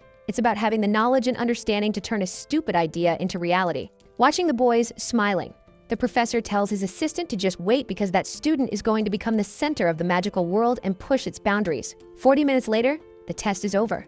Kyle says the results will be posted and tells the students to go take a look. In the hardest test of the year, most of the applicants who passed finish in 30 minutes. A lot of students either drained their magic completely or got hurt because they lost control of their magic. On top of that, some students had to retake the test after getting hit more than 3 times by a target. Krista and Rumlow's team finished in 4 minutes and 13 seconds, an insane result. In that case, an S rank made total sense. But Logan and Rain's team finished in under 1 minute, so the girls' evaluation dropped to an A rank. Krista ends up having another flashback, where everyone was saying that apparently the Warden family's daughter could use 2-star magic at age 6. They thought it was great news, because for the Warden family, who were basically on the edge of collapse, it was a huge relief. Then they stopped paying attention to the girls showing off fiercely and start asking about the Ludwig family's situation. People talk about the so-called Prince of Disaster, saying they feel bad for him but also that it's not their problem, and they're just glad he's not part of their family. Krista was always picking on Rain because he didn't care what people said about him, but he never cared about what she said either. Still, on the day they were about to enter the academy, Rain ends up saving her.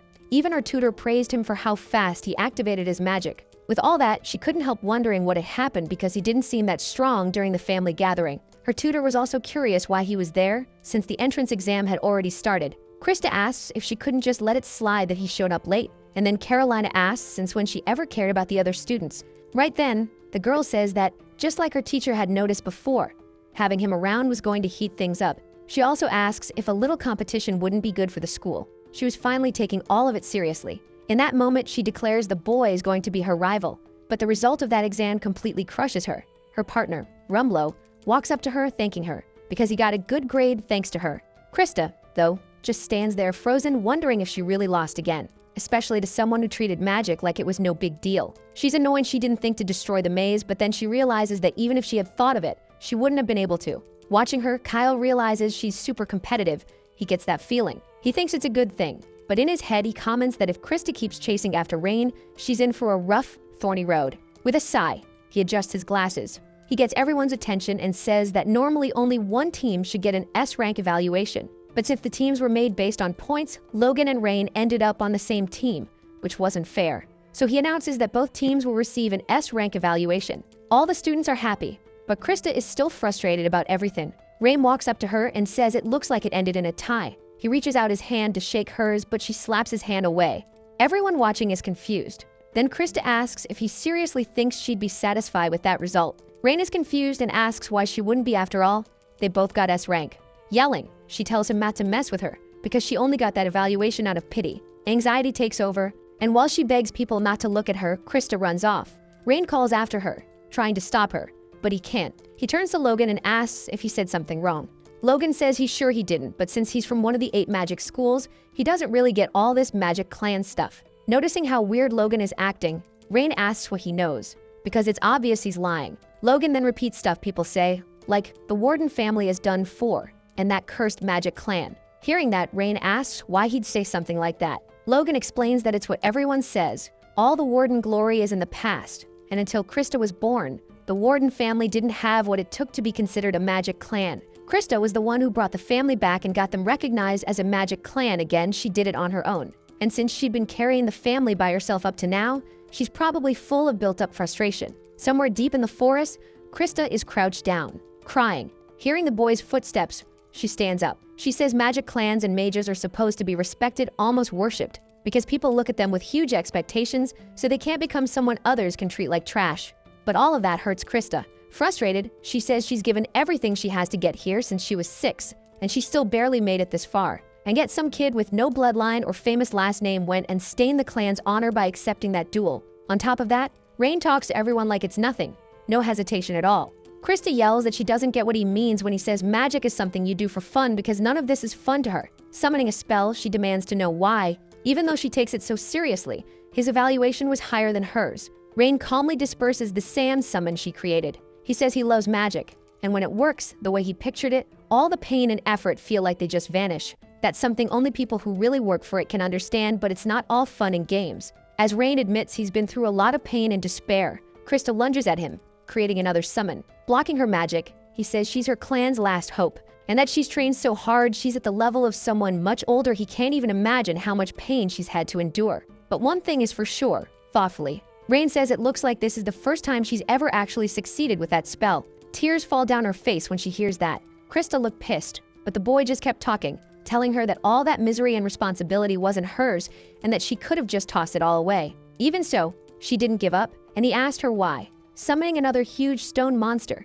Krista tells him to shut up. Our protagonist stands his ground and asks if it's because she can't forget what happened.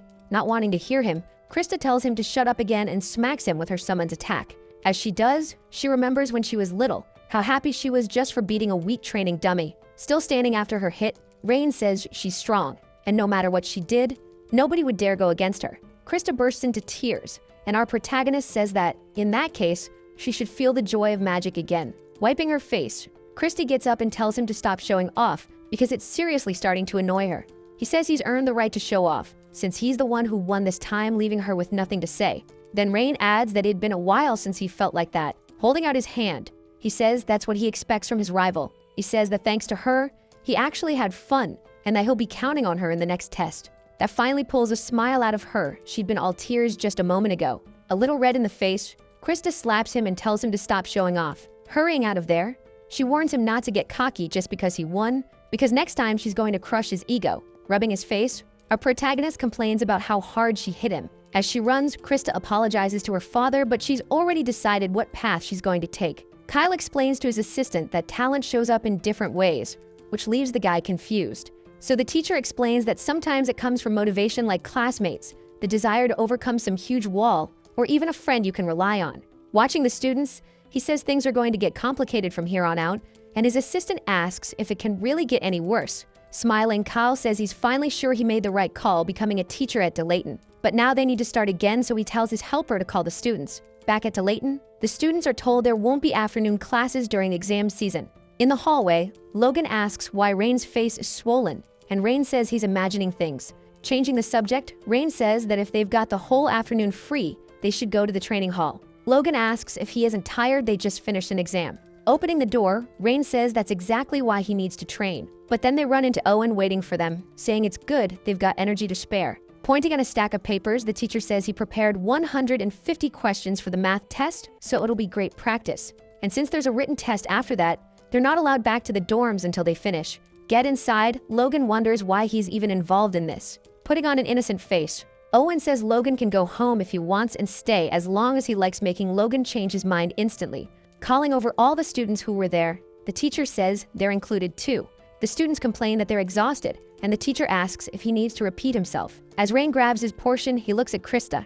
She looks like a zombie, and the teacher says that until a little while ago, he thought she left early. But she came up to him full of energy, so he gave her a few extra questions to do. Krista hears that and yells, asking if he's messing with her. Owen says he's not, and that she shouldn't even think about doing only half, because the written test will affect her grade. The students keep non-stop complaining about the test. Meanwhile, the teacher calls them primates and says if he hears one more conversation, they're getting kicked out of the room. Rain figures they're testing whether they can still answer correctly while tired, but that number of questions is insane. They'd solved that kind of problem more times than he could count, so this was basically an endurance test. Activating his Bell Sidious, he decides to cheat a little. 10 minutes later, Rain says he's finished. Ullman says he'd finish really fast and that if Rain was that confident, he should just hand in his answers and go back to the dorm. Right then, someone asks if Rain is actually confident. It's Krista. She's dead tired and says that if he's rushing like that, there's no way his score will be higher than hers. Rain comments that she looks completely wiped. Owen snaps at her, asking if she doesn't know how to stay quiet during a test, and she apologizes. Rain stands up and, as he walks toward the exit, decides to check how Logan is doing. And he realizes the guy looks totally lost and nowhere near finishing. As he closes the door, Rain thinks he should go take a shower. The next moment, someone walks out through the door, a red-headed girl who immediately catches Rain's eye. Her blazing red hair burned like fire, and her eyes looked like they could see through anything along with this deep darkness in them. That was his first meeting with Lillian Karian. She'd been considered the best student after the war of the 8 great schools. A little later, at the academy, Rain asks Logan who the red-headed girl is and whether he knows her. Logan says he does, and asks why Rain is bringing her up out of nowhere. Rain says he just felt like talking about it. Drying his face with a towel, Rain says he saw her in the hallway and her vibe felt weird. He asks what kind of person she is, and Logan gets a little tense about answering. After thinking for a bit, Logan admits the girl is basically Rivendell School's secret weapon. He also says Lillian's been the target of rumors ever since she arrived at the academy. Rain remembers Rivendell is a school known for fire specialists. Logan says that, like Rain probably guessed, her red hair is a sign she's blessed by the flames and her affinity with fire is way above normal. Because of that, among the 8 great schools, she's known as the rival of the genius Krista Warden, and people usually call her a monster. He adds that even the elders say she has the potential to become an archmage. Rain asks if that isn't kind of an exaggeration, and Logan says it's not baseless. She really is that strong. After a moment of silence, Rain thanks him, saying it helped a lot, and Logan, drinking some water, says he's glad. Then Rain suddenly turns and says Logan seems to know a lot about her, and asks if he's got a crush on her or something. Logan spits out his water, and Rain keeps going, saying they'd make a great couple and he'll be rooting for him. Logan asks if Rain seriously thinks that, and Rain, with a goofy smile, says yep. Rain thinks about what Logan said about her being a secret weapon and concludes he doesn't get a single minute of peace in Delayton. At the start of Red Ridge, on day 4 of the exams, the boys are standing in front of a barrier. They say it looks like a 4-star barrier. Zimmer starts explaining that the test will take place in a fantasy world, and they'll be split into a group of 60, the teams A, B, and C. Rain figures that by fantasy world, the teacher means inside the barrier. The teacher also explains the test will be a battle royale. That confuses everyone except the teachers, who look bored. He says there will be hidden treasures, and every time they find one, they get 1 point. On top of that, there will be magical creatures created by illusions, and defeating them will earn points too. The points depend on how hard they are, and the students will have to choose whether to fight or run. Ziemar asks if they have any questions, and Krista immediately raises her hand. She asks if the test is basically about who collects the most treasure and takes down the most monsters, because that doesn't sound like a battle royale at all. The teacher says she can think of it that way, but there's another rule. They're allowed to attack opponents and steal their points. They're also allowed to steal monsters, treasures, and whatever else. And if they want, they can even send their classmates to meet their maker. That last part leaves everyone stunned. Then someone taps a cane on the ground, getting everyone's attention. It's Marhina. She explains that since it's a world made of magic, everything that happens inside it is just an illusion. Basically, no matter how serious an attack is, they won't actually injure them. They'll still feel pain though. And if their bodies get destroyed or they die, once it's all over, they'll return to their real bodies like nothing happened. So, she says, in that case, they can go all out. The teacher also explains that the evaluation method was simple. The 2 people who racked up the most points would get S rank, and there weren't any other criteria. Hearing the woman's explanation, the students with not-so-nice intentions start thinking it was basically just a matter of beating everyone up. Marhana says that Emitsa, the creator of that magic, once said that making it possible for people to dream in that world was a mage's duty. And the most important thing to fulfill that duty was skill. In the world of magic, past and future skill belonged to the best of the best, so they had to show what they could do. She says she'll start announcing the teams, starting with Team A, made up of Hubert, Logan, and Krista. Happy with her team, Krista says she finally had a test worth taking seriously, and Rain, hearing that, asks if she hadn't taken the previous tests seriously, because she even cried when she lost. Embarrassed, the girl plays dumb and asks who told him she cried. Gertrude, watching the whole thing, smiles at the situation. Krista says Rain should stay focused and make sure he gets an S rank, because only she is worthy of stealing his spot. She says she won't accept him losing to anyone but her, and the boys keep laughing at the scene, which just makes her mad. Ziemar then announces that Team A's test is about to begin. Moving on to Team B, the group would be Gertrude, Lillian, and Rain. In front of the barrier, Gertrude clenches her fists, trying to stay calm. Noticing that, Rain asks if she's nervous, which ends up startling her. She denies it with everything she's got, saying he has to be joking and that he's the one who should be nervous. Our protagonist asks why he should be nervous, and she says it's obvious because he's on the same team as her, and if Rain tried anything with her, he'd be done for. Waving his hand, the guy smiles and says that won't happen. Turning to the girl behind him, Rain asks what the redhead wants with him, since she'd been standing there for a while. She says she has something to talk to him about and asks if he's free. Rain says that if it's something interesting, then yeah. With Krista, we see her golem fighting fiercely against a giant octopus. A message beeps, letting her know she's reached 280 points, and she thinks that still isn't enough, while she wonders how many points Rain is going to get. She notices movement in the bushes behind her and, snapping her fingers, summons 2 sand warriors, who capture 2 girls trying to ambush her. Serious, Krista asks if they really thought they could beat her by teaming up, and the girls say no and beg her to spare them. Krista just lets them go, and as the girls run off, she says beating them wouldn't be worth enough points, and that next time they should fight fair. The people watching from outside comment that someone who could control a 2-star spell at that age, like that, was impressive. They also talked about Hubert, who managed to reach 253 points thanks to his amazing wind control. In third place was Logan, with 249 points. He was wrecking everything in front of him, kind of rough around the edges, but his strength was no joke. Professor Kyle comments that, as expected, those 3 were dominating, and Zimar says they had something different about them. Marhina, meanwhile, says they're just the opening act. Elin has her hands under her chin, looking like she's waiting for something. Back where Rain is, Lillian says she's never lost before. That leaves Rain confused about what she means. The Reddit explains that since she's never been beaten, if she loses now, she's going to get punished badly, and she asks why the boy hid his power. Our protagonist says he never hid his power, he just didn't have a reason to use it. Lillian says that, apparently, he's the typical young master from some powerful family. Gertrude asks if the girl isn't from a prestigious family too, and if so, why she's calling Rain young master. Lillian asks what she means by a prestigious family. After all, she's not the one who deserves that title, they can just call her a tool. Our protagonist asks why tool, and she explains that she wasn't born from her parents' love, she was made for a single purpose. Her father was Deedon, the headmaster of Rivendell School, and since she was young, she'd been locked in a room, forced to learn magic, and never allowed to go out. On top of that, if she didn't get good grades, she'd be beaten until she passed out. For example, her father could take her mother into the room and throw hot water on her. That freaks Gertrude out, hearing all that, and the girl keeps going, saying that since her dad was a fire master, he knew how to hurt someone without leaving serious injuries. Rain thinks that's nothing like Osirius Academy and wonders if she didn't graduate at the top, her dad would do it again. But the girl said she'd personally send him to hell if he tried. Gertrude figures the girl's father was a 4-star mage and wonders if that means she could actually beat someone on that level. Walking past them, Lillian reveals her plan was to graduate from Delayton with insane grades, earn everyone's recognition, and kick her father out. She says she's basically just warning them not to get in her way. The pink-haired girl says it's all pretty interesting, but Lillian should just give up, because she studies at the same school as Krista, a genius the whole world recognizes. Hearing that, Lillian says Krista Warden means no more to her than an aunt. That makes Gertrude furious, so she steps up to Lillian and asks if she seriously just called Krista an aunt. Keeping that total too cool attitude, Lillian mocks her and asks if she said anything wrong. Then Rain jumps in, saying he can understand why Lillian's so desperate. He looks at Gertrude and asks her to calm down.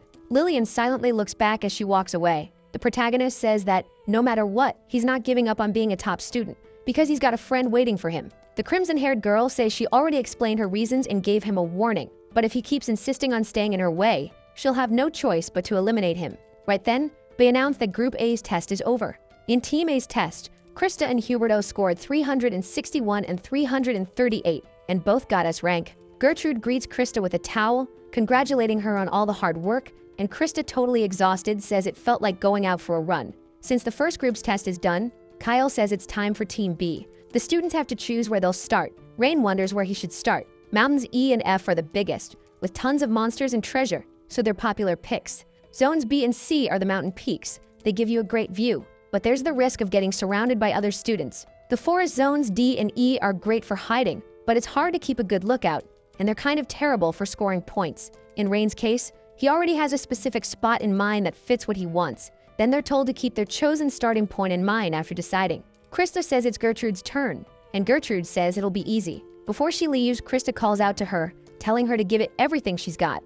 Gertrude smiles and says she will, then disappears in a flash of teleport light. Keen Bee's dimensional transfer finishes, and the test is about to begin. Caroline tells Ellen it's Rain's turn. Elin thinks the criteria Marhena set are pretty simple: mobility, information gathering, and combat ability. It's a basic exam that tests the most fundamental talents a mage should have. She's sure Rain is going to leave her speechless. Just like Krista, Lillian also chooses Area F to start, and people notice how confident she is. It's the most dangerous area, but that danger comes with a ton of points, and starting there also makes it easier to move into other zones. Compared to Lillian, Zigger says Rain's chosen area is pretty modest, more like a safe, steady way to rack up points while avoiding fights. Kyle says it doesn't seem like a bad choice. Caroline says it's boring. She was hyped to see the kid run into Lillian in Area F. Yelan asks if watching him is making her bored, and Carolyn says yeah, because the kid can beat post-index majors from the 8 schools, but he still acts like this. Then Rain runs into a girl in the middle of the forest. Everyone's happy because he finally found a fight. Caroline wonders what he's about to show them. She's curious what someone who earned an S-rank evaluation can really do. But, shocking everyone and even the girl fighting him, Rain just turns around and takes off running while she's casting her spell. That frustrates Caroline and makes Ellen literally fall out of her chair. Watching him run, her aunt has to be held back, furious, yelling about how he can just run away in the middle of a battle, with her arms crossed. Krista wondered if the boy really wanted an S-rank evaluation. One of the teachers burst out laughing, saying Scalzi's grandson was pretty weird. Zigger asked if this was really the time to laugh, and the teacher asked what the problem was because honestly, things had just gotten way more interesting. Marhina noticed the boy was saving his energy, like he was planning something big. She wondered how he was going to make up for the points he'd lost. 40 minutes had gone by, and compared to Keen A, the top score was lower but still solid. In the stands, people were asking who was in the lead. Right then, a boy was holding a jewel in his hands. Suddenly it vanished, and when he looked behind him, he saw it in Gertrude's hands, who was currently in first place. Caroline thought, yeah, that's so like her. Then a monster caught Gertrude off guard, trying to attack her from behind, but it got taken down fast. Caroline in her head thought Gertrude was always hiding in Krista's shadow, but no doubt she was an amazing mage. Carol asked Zigger what place Lillian was in, and when he checked, he realized she wasn't even in the top 20. On top of that, he said she was actually dead last, with a total of 0 points. She'd been meditating since the start of the exam, which made him wonder what her strategy even was. Krista was chasing a lizard, and she nailed it by casting a fireball. That's where she ran into Lillian, who was standing completely still, like she hadn't even noticed Krista was there. Zigger commented that maybe she just didn't care about her score. As for Rain, he was in 13th place and only fought monsters when he had to. The fact he'd gotten that far mostly by collecting treasures was kind of insane. Seeing Rain was in Zone C, a mountainous area, Carolyn said he looked like he had experience in the mountains. And Ellen joked the kid must have been a monkey in a past life, but at that pace, he wouldn't reach the top, so she wondered what he was thinking. Then rain started falling from the sky onto the students. Everyone looked up, happy about it. The weather was perfect for monsters with sharp hearing. It was the perfect time to start hunting. Just then, a few fireballs appeared over a mountain. It was Lillian. Apparently, she finally decided to move. Still meditating, she ordered the fireballs to find everyone in the top 10 highest scores. Behind her, a volcano erupted, and as she gathered aura, she walked forward slowly, saying it was time to begin. Then the students were warned that the volcano was active and they needed to evacuate the affected area. That battle royale wasn't the kind of test you could survive to the end just by hiding. With volcanic eruptions, the safe zones kept changing, and eventually, the students would have to fight each other. Some hooded people commented that, just like expected, the group in front was starting to pick up momentum. Logan said if the group hadn't lost their rhythm, the result would have been different, and Krista said the problem was they lacked finesse. Right then, one of the hooded figures told them to wait, noticing someone moving at an insane speed. It was Rain Ludwig, still boosting your score like crazy. Marhana told them to put a camera on the boy. When they switched it on, he was standing in the middle of a bunch of stone spikes, with monster corpses scattered all around him. Ellen was on edge, because the boy was finally about to start moving. Inside a cave, water droplets fell into a small pool. A monster walked up to drink. Then it noticed a fight and ran toward it. Rain's ranking dropped almost like a countdown. Marheta said he was a really interesting kid. Logan asked what the hell was going on, and Krista explained the boy was using vibrations to lure the monsters in. That left Logan confused, and Krista thought that, in the end, this was what Rain had been planning from the start. The boy fought hard, barely dodging a monster's claw. The monsters closed in, and he thought it was time. He created a magic circle and cast a spell into the ground. And just like that, he skewered all the monsters at once. Krista and Logan were confused, because he was using trees to take them down. Kyle thought there weren't any trees in that area, so he must have planned it from the beginning. One of the hooded figures checked the boy's hunting score and saw it had already hit 164. Caroline, breaking into a cold sweat, said it was impressive he could cast 3-star magic that fast while dealing with that many monsters. Bragging about her nephew, Ellen said that was nothing for him. With a total of 362 points including Team A, the kid was sitting at the top. After grinding aura, he leaves the area, saying that should be enough and that it was time to stop. Kyle thinks that field was basically covered in lava. On top of that, most of the treasures and monsters were gone, so it looked like Gertrude wouldn't be able to pass Rain. Right then, Zigger calls him over, and when Kyle asks, "What's up?" the guy says 2 students' names had disappeared. He asks if it's a bug, and Kyle says that can't be. Zigger shows him, and the teacher realizes it's not a joke. Kyle thinks something was off about the people behind them, and even if they'd lost their spots, this wasn't normal. At least not in the top 10 or even the top 20. So he asks one of the hooded staff to show where the students in 30th and 40th place were 3 minutes ago. When they pull up the recording from 3 minutes earlier, a massive fire spell is burning one of the students.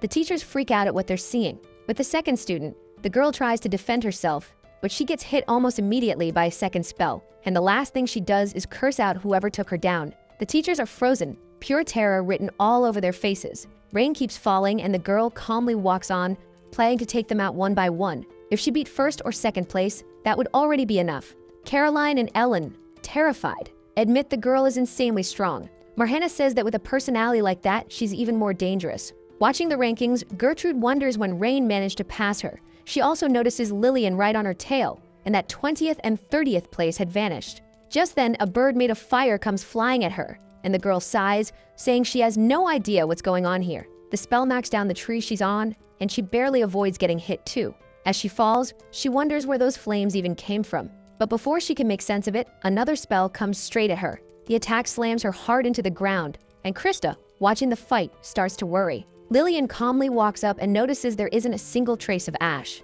Suddenly, Gertrude throws a kick, and Lillian barely manages to dodge. They both summon magic to defend themselves, and a clash of water and fire forms. The fact that the fight is so evenly matched gets Krista excited. This is definitely a fair fight. Lillian asks if she should get serious this time, unlike before, and Gertrude says it's too late for her to regret it now. Tossing a leaf into the air, the redhead says it looks like she'll have to try a different approach than before. She creates a giant firebird, forcing Gertrude to work really hard just to defend herself. Gertrude says that no matter how hard she tries, the result will be the same. Then Lillian snaps the necklace she's wearing and little spheres fly everywhere. Krista realizes it's a rosary. Caroline is surprised the girl is using that. Rivendell Academy was famous for having mid-tier mages who used talismans to set up magic circles, quickly calculating shapes and rune-like writing to maximize the effect in combat when time was tight. Looking up, Gertrude sees that Lillian has created a bunch of flame insects. Clenching her fists, Lillian uses the flame insect line. Then a swarm of fiery insects rushes at Gertrude, who defends herself with water magic. An explosion goes off right there, and Lillian stays standing, listening to the crackle of embers, until a hole opens in the flames, and Gertrude bursts out, trying to mail her with a kick. But again, Lillian dodges, like she was expecting it. With another talisman in hand, the girl says Gertrude's end has come. But Gertrude takes a tree, launching it up toward her. Krista cheers, and Gertrude charges at Lillian, who greets her with a blast of fire. Gertrude easily dodges, jumping with her water magic. She uses the boost to try a flying kick. Ellen is impressed that Lillian manages to dodge that too, making Gertrude slam into the ground. Even while she's still in the air, Lillian is prepping another talisman, and Ellen says that from where Gertrude is, she's about to take a direct hit. But when everyone thinks the fight is over, Gertrude creates a magic circle on the ground. That catches Lillian off guard, and with a little smirk, Gertrude creates something like a geyser. Realizing it's a water vein, Kai says the girl's seriously skilled since she'd been planning that from the start. Just like you'd expect from the Fenton family known for water magic and martial arts, the girl was using her strengths like a pro. This time, Lillian picked the wrong opponent, pinning the girl to the ground. Gertrude says that if she tries to challenge a young lady again without knowing her place, she'll be happy to crush that arrogant pride of hers. Krista, please, pats Logan on the shoulder. Gertrude points out the girl's clothes are soaked and says that, in that case, her talismans are useless. She says she'll give her one chance if she doesn't want her arm broken, she should give up. Lillian smiles, saying Gertrude is pretty naive, because if it were her in Gertrude's place, she'd have already ended her life. With a cold look, Gertrude says it looks like she chose the hard way, and without hesitating, she quickly breaks the girl's arm. After lying on the ground for a while, Lillian explains that the reason she used talismans wasn't because her calculations were slow. With a talisman on her tongue, she reveals the real reason. She couldn't control her own strength. A bright glow spills out of her mouth. It startles Gertrude, who quickly backs away. Staggering, Lillian gets up, and around her there are several fire insects. Then she gathers them all together, forming an intense light that blinds Gertrude. And when Gertrude looks again, the insects have turned into a massive serpent right in front of her. With a wave of her hand, Lillian orders the serpent to devour the girl. Gertrude wonders how that's even possible and admits she wasn't expecting it to reach that level. A fire serpent, the biggest summon among the divine fire beasts that Rivendell School prides itself on. They say this summon was the main one used by the school's founder, the great Mage Karain. The serpent was infamous for being extremely picky about choosing its master. Even so, it looked like it was only at about 30% power, since it wasn't fully formed. Ellen comments that, even then, it's insane for a 16-year-old to summon something like that. Shaken, Krista wonders if there's even a way to beat it. Almost like she heard her, Gertrude says that's the real problem.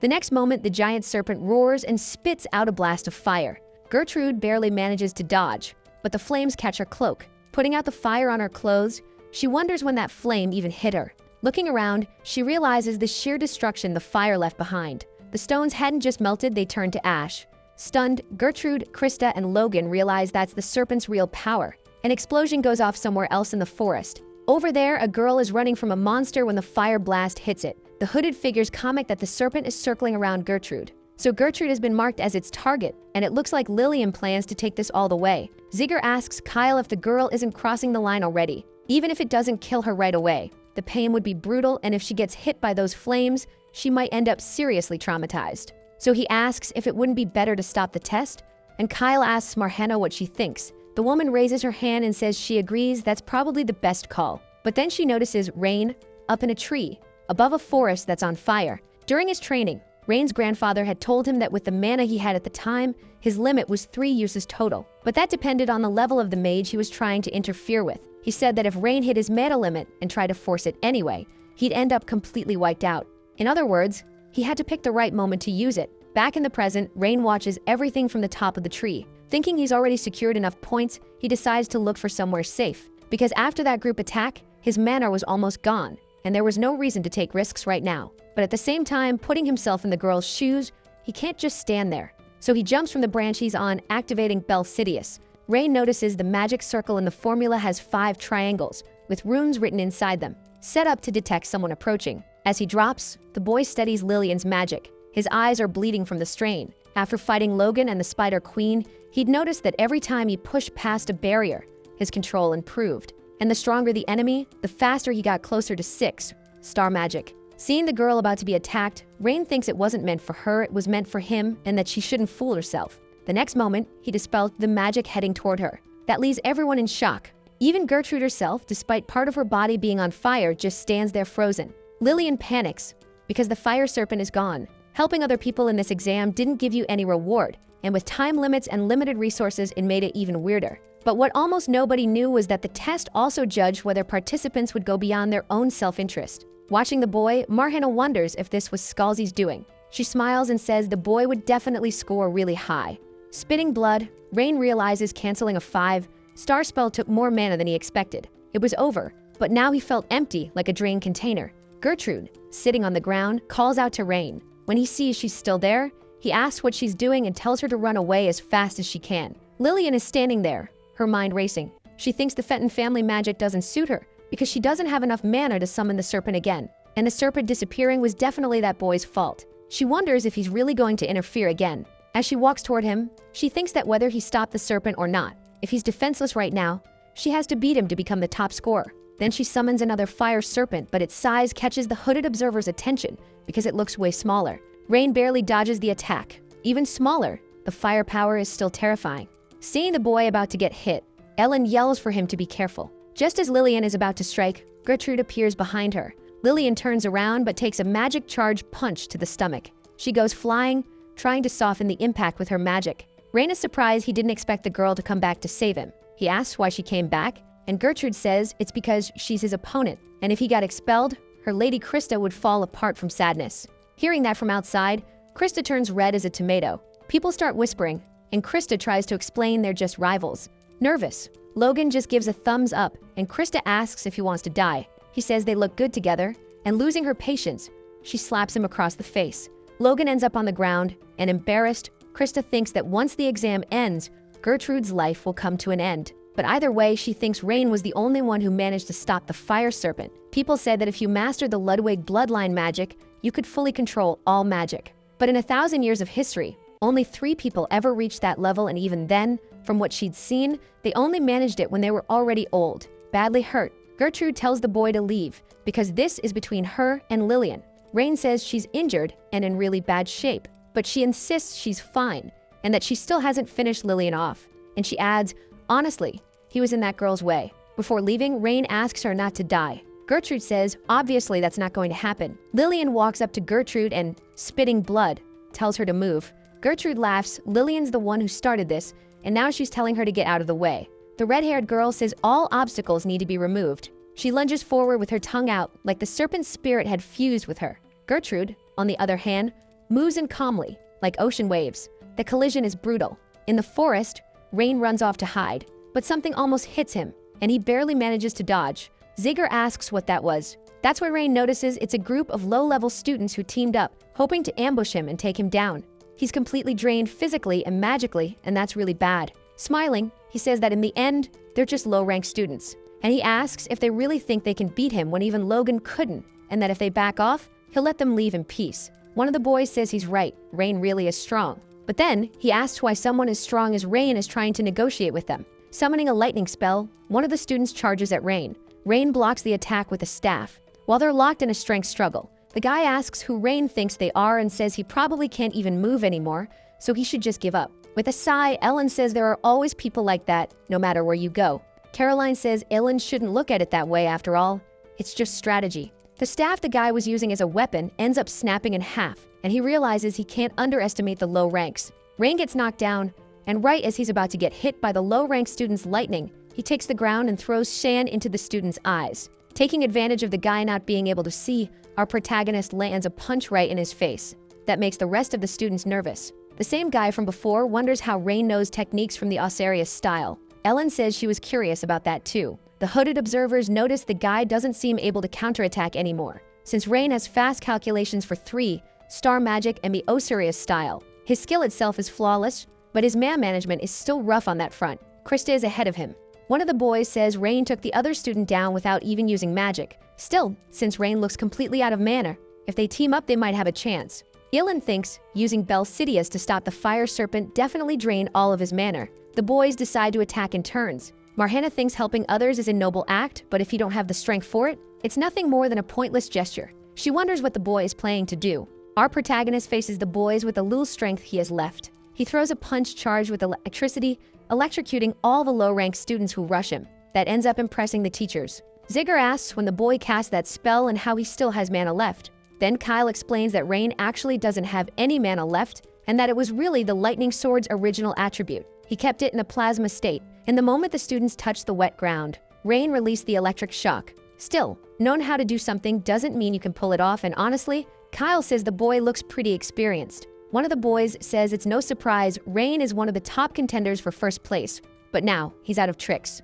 But just as he's about to tell him to attack Rain while they still can, the other guy smacks him in the face, agreeing with him and wrapping his body in mud. The guy says now he can beat Rain by himself. Logan asks what that is, and Krista explains it's apparently a spell that boosts physical abilities using mud. But it's a terrible skill for team fights, since it depends on brute strength. Now, with his whole body covered in hardened mud, the guy says Rain can just hand over his points and everyone will walk away unharmed. But our protagonist refuses instantly, without even thinking. The guy jumps, saying Rain seems to think he's joking, and Rain just sighs. When he lands, the guy declares he'll tear Rain to pieces. But when he looks around, he finds Rain already right in front of him, gripping his staff and about to drive it into him with a thrust. After striking him with the staff, our protagonist uses a lightning spell, maximizing the damage. As he pushes him back, Rain says the Osarius technique staff style was created by the one walking at his side, so we shouldn't underestimate him. The guy thinks that even after everything, Rain still has strength, and that last attack left him with intense pain in his stomach. He wonders if he was wrong about Rain being tired, but then realizes Rain has definitely hit his limit. He remembers the test gives an F rank to anyone who fails. Actually, the reason the faculty council is watching so closely is to adjust grades afterward. In other words, the process matters too. But the boys didn't just fail to get points, they also lost to someone relying entirely on staff techniques with no mana. It wouldn't just be his grave he'd have to worry about, he'd become a laughingstock, and he could even get expelled. Rain says that, still, if he survives, he could end up with an E rank or even a C or B, depending on how many people drop out. Behind him, the fight between Lillian and Gertrude is getting more intense. Looking at that, Rain says that with the two main contenders fighting like that, the place wouldn't take long to turn into rubble. The exam was almost over, and he wasn't planning to get involved in that fight, so he tells the guy to just make his choice already. asking if he'd rather give up and settle for a B rank or keep going and get kicked out. Rain says he should decide fast right as a tree trunk crashes down next to them. Breaking out in a cold sweat, the man thinks a B rank wouldn't be so bad, but then changes his mind, thinking it's way below his skill level. Desperate, he wonders if he's lost it, because if he quit now, he'd be an idiot. I mean, anyone could see the kid in front of him was already out of strength. Plus, he'd used up all the energy he had left on that last hit, and if he finished him off right there, the kid's points would be his. Getting up, he wonders why he's hesitating so much, because an opportunity like that wouldn't come again. He had to do it, otherwise, he'd be expelled. The guy was sure he could pull it off. But the moment he's about to rush in, Rain stares at him with a deadly look. The big guy freezes in fear, and the next second Rain hits him with another electric shock.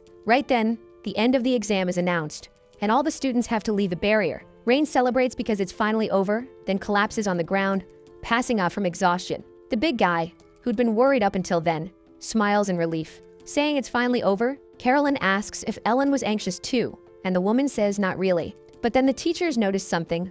Lillian and Gertrude didn't look like they had any interest in stopping. Kyle, calm as ever, says that could cost them points, and Ziegler says this isn't the time to talk about that, because at that point, the two of them had totally lost it. Marta mutters about how annoying it is to deal with kids, and tapping her staff on the ground, she removes the barrier from the area. Just as Lillian and Gertrude are about to start throwing punches at thin air, they snap back to their senses. Grumpy Manhwa asks what the point of having skills is if you're still just a child. Then are told again that the exam is over, and they need to leave the barrier. Gertrude touches her face and realizes all her injuries are gone. That's when she remembers it was all an illusion. That was the barrier's magic. Gertrude looks at Lillian, and Margana yells at them to get out while she's still being nice. The angry teacher wonders how many times she has to repeat herself for them to get it. The hooded people question how they could break the barrier, since there was still the exam for Group C. Margana, on the other hand, says they should just put it back up. The students head back to the test lobby, and Lillian asks the boy what he did to Yeomang. He says he doesn't know, and she yells at him to answer seriously. So Rain tells her to answer his question first. He asks if she respects her father. The veins in the girl's eyes bulge, and she asks if he's trying to start a fight right there. Rain says no, and she asks what that was supposed to mean then. He says he thought she was kind of like him. After all, she planned to climb to first place by crushing everyone in her way, and that was her father's will. And the way she tried to burn everyone else for the sake of her goal wasn't any different from what he heard about her dad. But if that's the life she wants, nothing he says is going to matter. Then the girl reveals she was the one who defeated the fire Amugi. Rain says if she keeps acting like this, they're going to end up facing each other soon, and then he'll show her the right way. So she'd better be ready. Angry, she asks what he would know. He was born into a happy family, with everything handed to him. When the kids get there, Logan and Krista are waiting for them. Smiling, Gertrude asks if the girl is ready to do well. Embarrassed, Krista bunks the girl on the head, saying she's more than ready. She says the girl has a big mouth and just blurts out whatever nonsense comes to mind. Rain asks Logan what's going on, and Logan says it's nothing. Krista says she was super embarrassed with everyone staring, and Gertrude says it's true, so Krista says she's going to shut that big mouth of hers. While holding the girl by her clothes, Krista looks at Rain and asks him why he was messing around earlier. Our main guy asks what she's talking about, and Krista, telling him to stop playing dumb, says he'd saved Gertrude from the snake earlier. The boy then asks how she thinks he could have done that, and that Lillian's magic must have, coincidentally, run out. A bit reluctantly, Krista agrees. Turning to Gertrude, she says the girl should get punished. Rain was walking along, all happy, and Logan asks what he's laughing about. Rain says he just thought it was funny, because if he hadn't come there, he wouldn't have had that experience. Logan comments that, just like expected, DeLayton was different from other schools. Rain says that was true sometimes, which leaves Logan confused. Rain thinks that if Esther hadn't left that letter, and if the privilege of meeting Lynn Moore given to the top student in the class, he would have had that experience. He realizes that, in the end, Esther was right. That world really was fascinating. Gertrude watches Krista walk over to Lillian. Standing in front of Lillian, Krista says she did something pretty interesting with her servant. Lillian is confused about what she means. Krista says she'd better be ready, because she'll pay that debt 100 times over, since the Warden family doesn't leave debts unpaid. Back at the academy, the students were completely wiped out. Still, the exams kept going like nothing had happened. On the night of the 4th day, they had a written exam. And on the morning of the 5th day, they had what the students called hell. Something even harder than the battle royale had happened. And just like that, the chaotic midterm exams came to an end. With the exam results in, Ziegler reveals that 4 students earned rank S scores in both the practical and written tests. They were Krista Warden, Nora Redden, Keaton, and Rain Ludwig.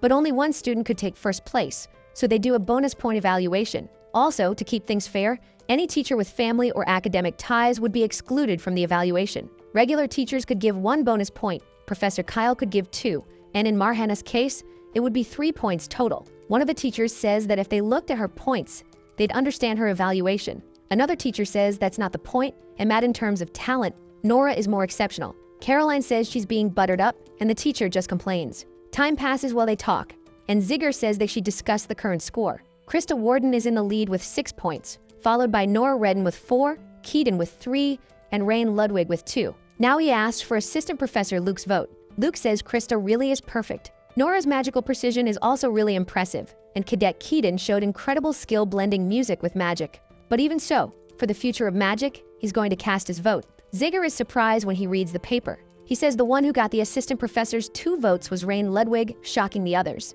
The teachers reflect that he's definitely on another level, but Krista still has the most points, and the final vote is from Senior Professor Marhana, who never gives extra points, always starting with "no one deserves them."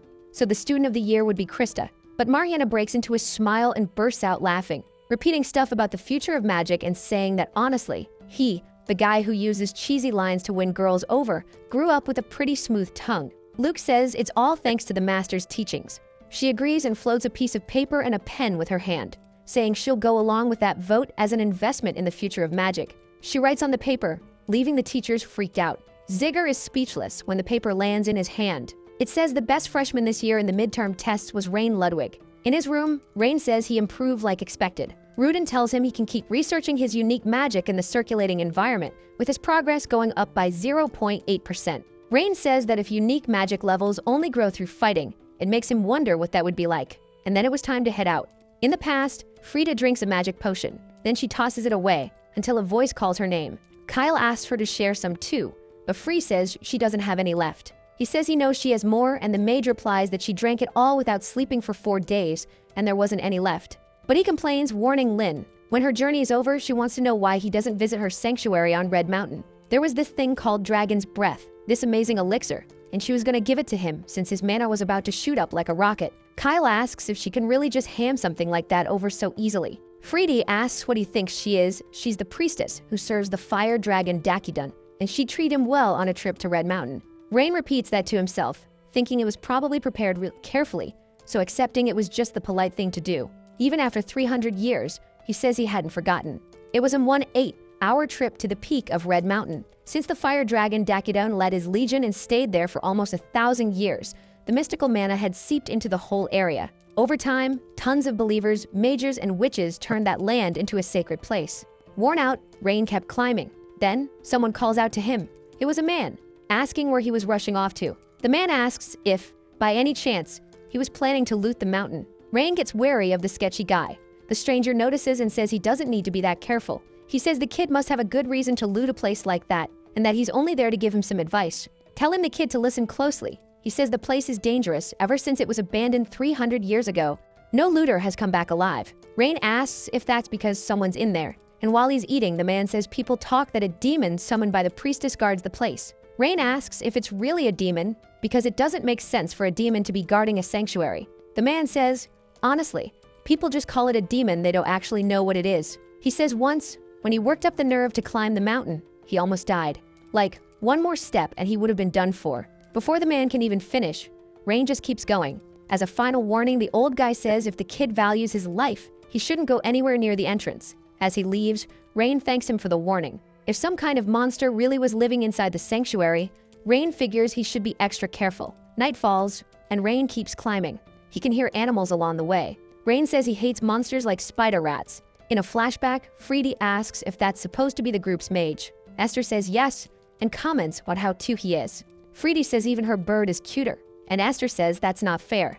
Rain asks why they're comparing him to a pigeon, and an annoyed Freed snaps back that it's a parrot. Back in the present, Rain says he wishes he could be like Pippi. After walking for a while, he finally reaches the temple. He says just getting there was already exhausting. On top of that, he's not sure where to start, and decides to try the temple entrance first. Rain notices that even this temple, supposedly built by the fire dragon, hadn't held up against time. After thinking for a bit, he realizes that even though people said there was a demon there, he couldn't feel any presence at all. He passes through the gates, and then this intense glow appears above his head. When he looks up, he sees something that looks like a phoenix flying over the temple. The monster dies at him. Rain barely dodges, but the paper he was carrying gets burned up. Casting a spell, he says that's a pretty terrible way to welcome someone. A wall rises up in front of him, and the bird slams right into it. The monster screeches in pain and takes off fast. Rain notices something weird about the sound it makes. Remembering the past, he realizes the flames were actually the bird Pippi. The firebird blasts a jet of flame at him, and he dodges. While he's running, Rain remembers the time the bird burned his hair.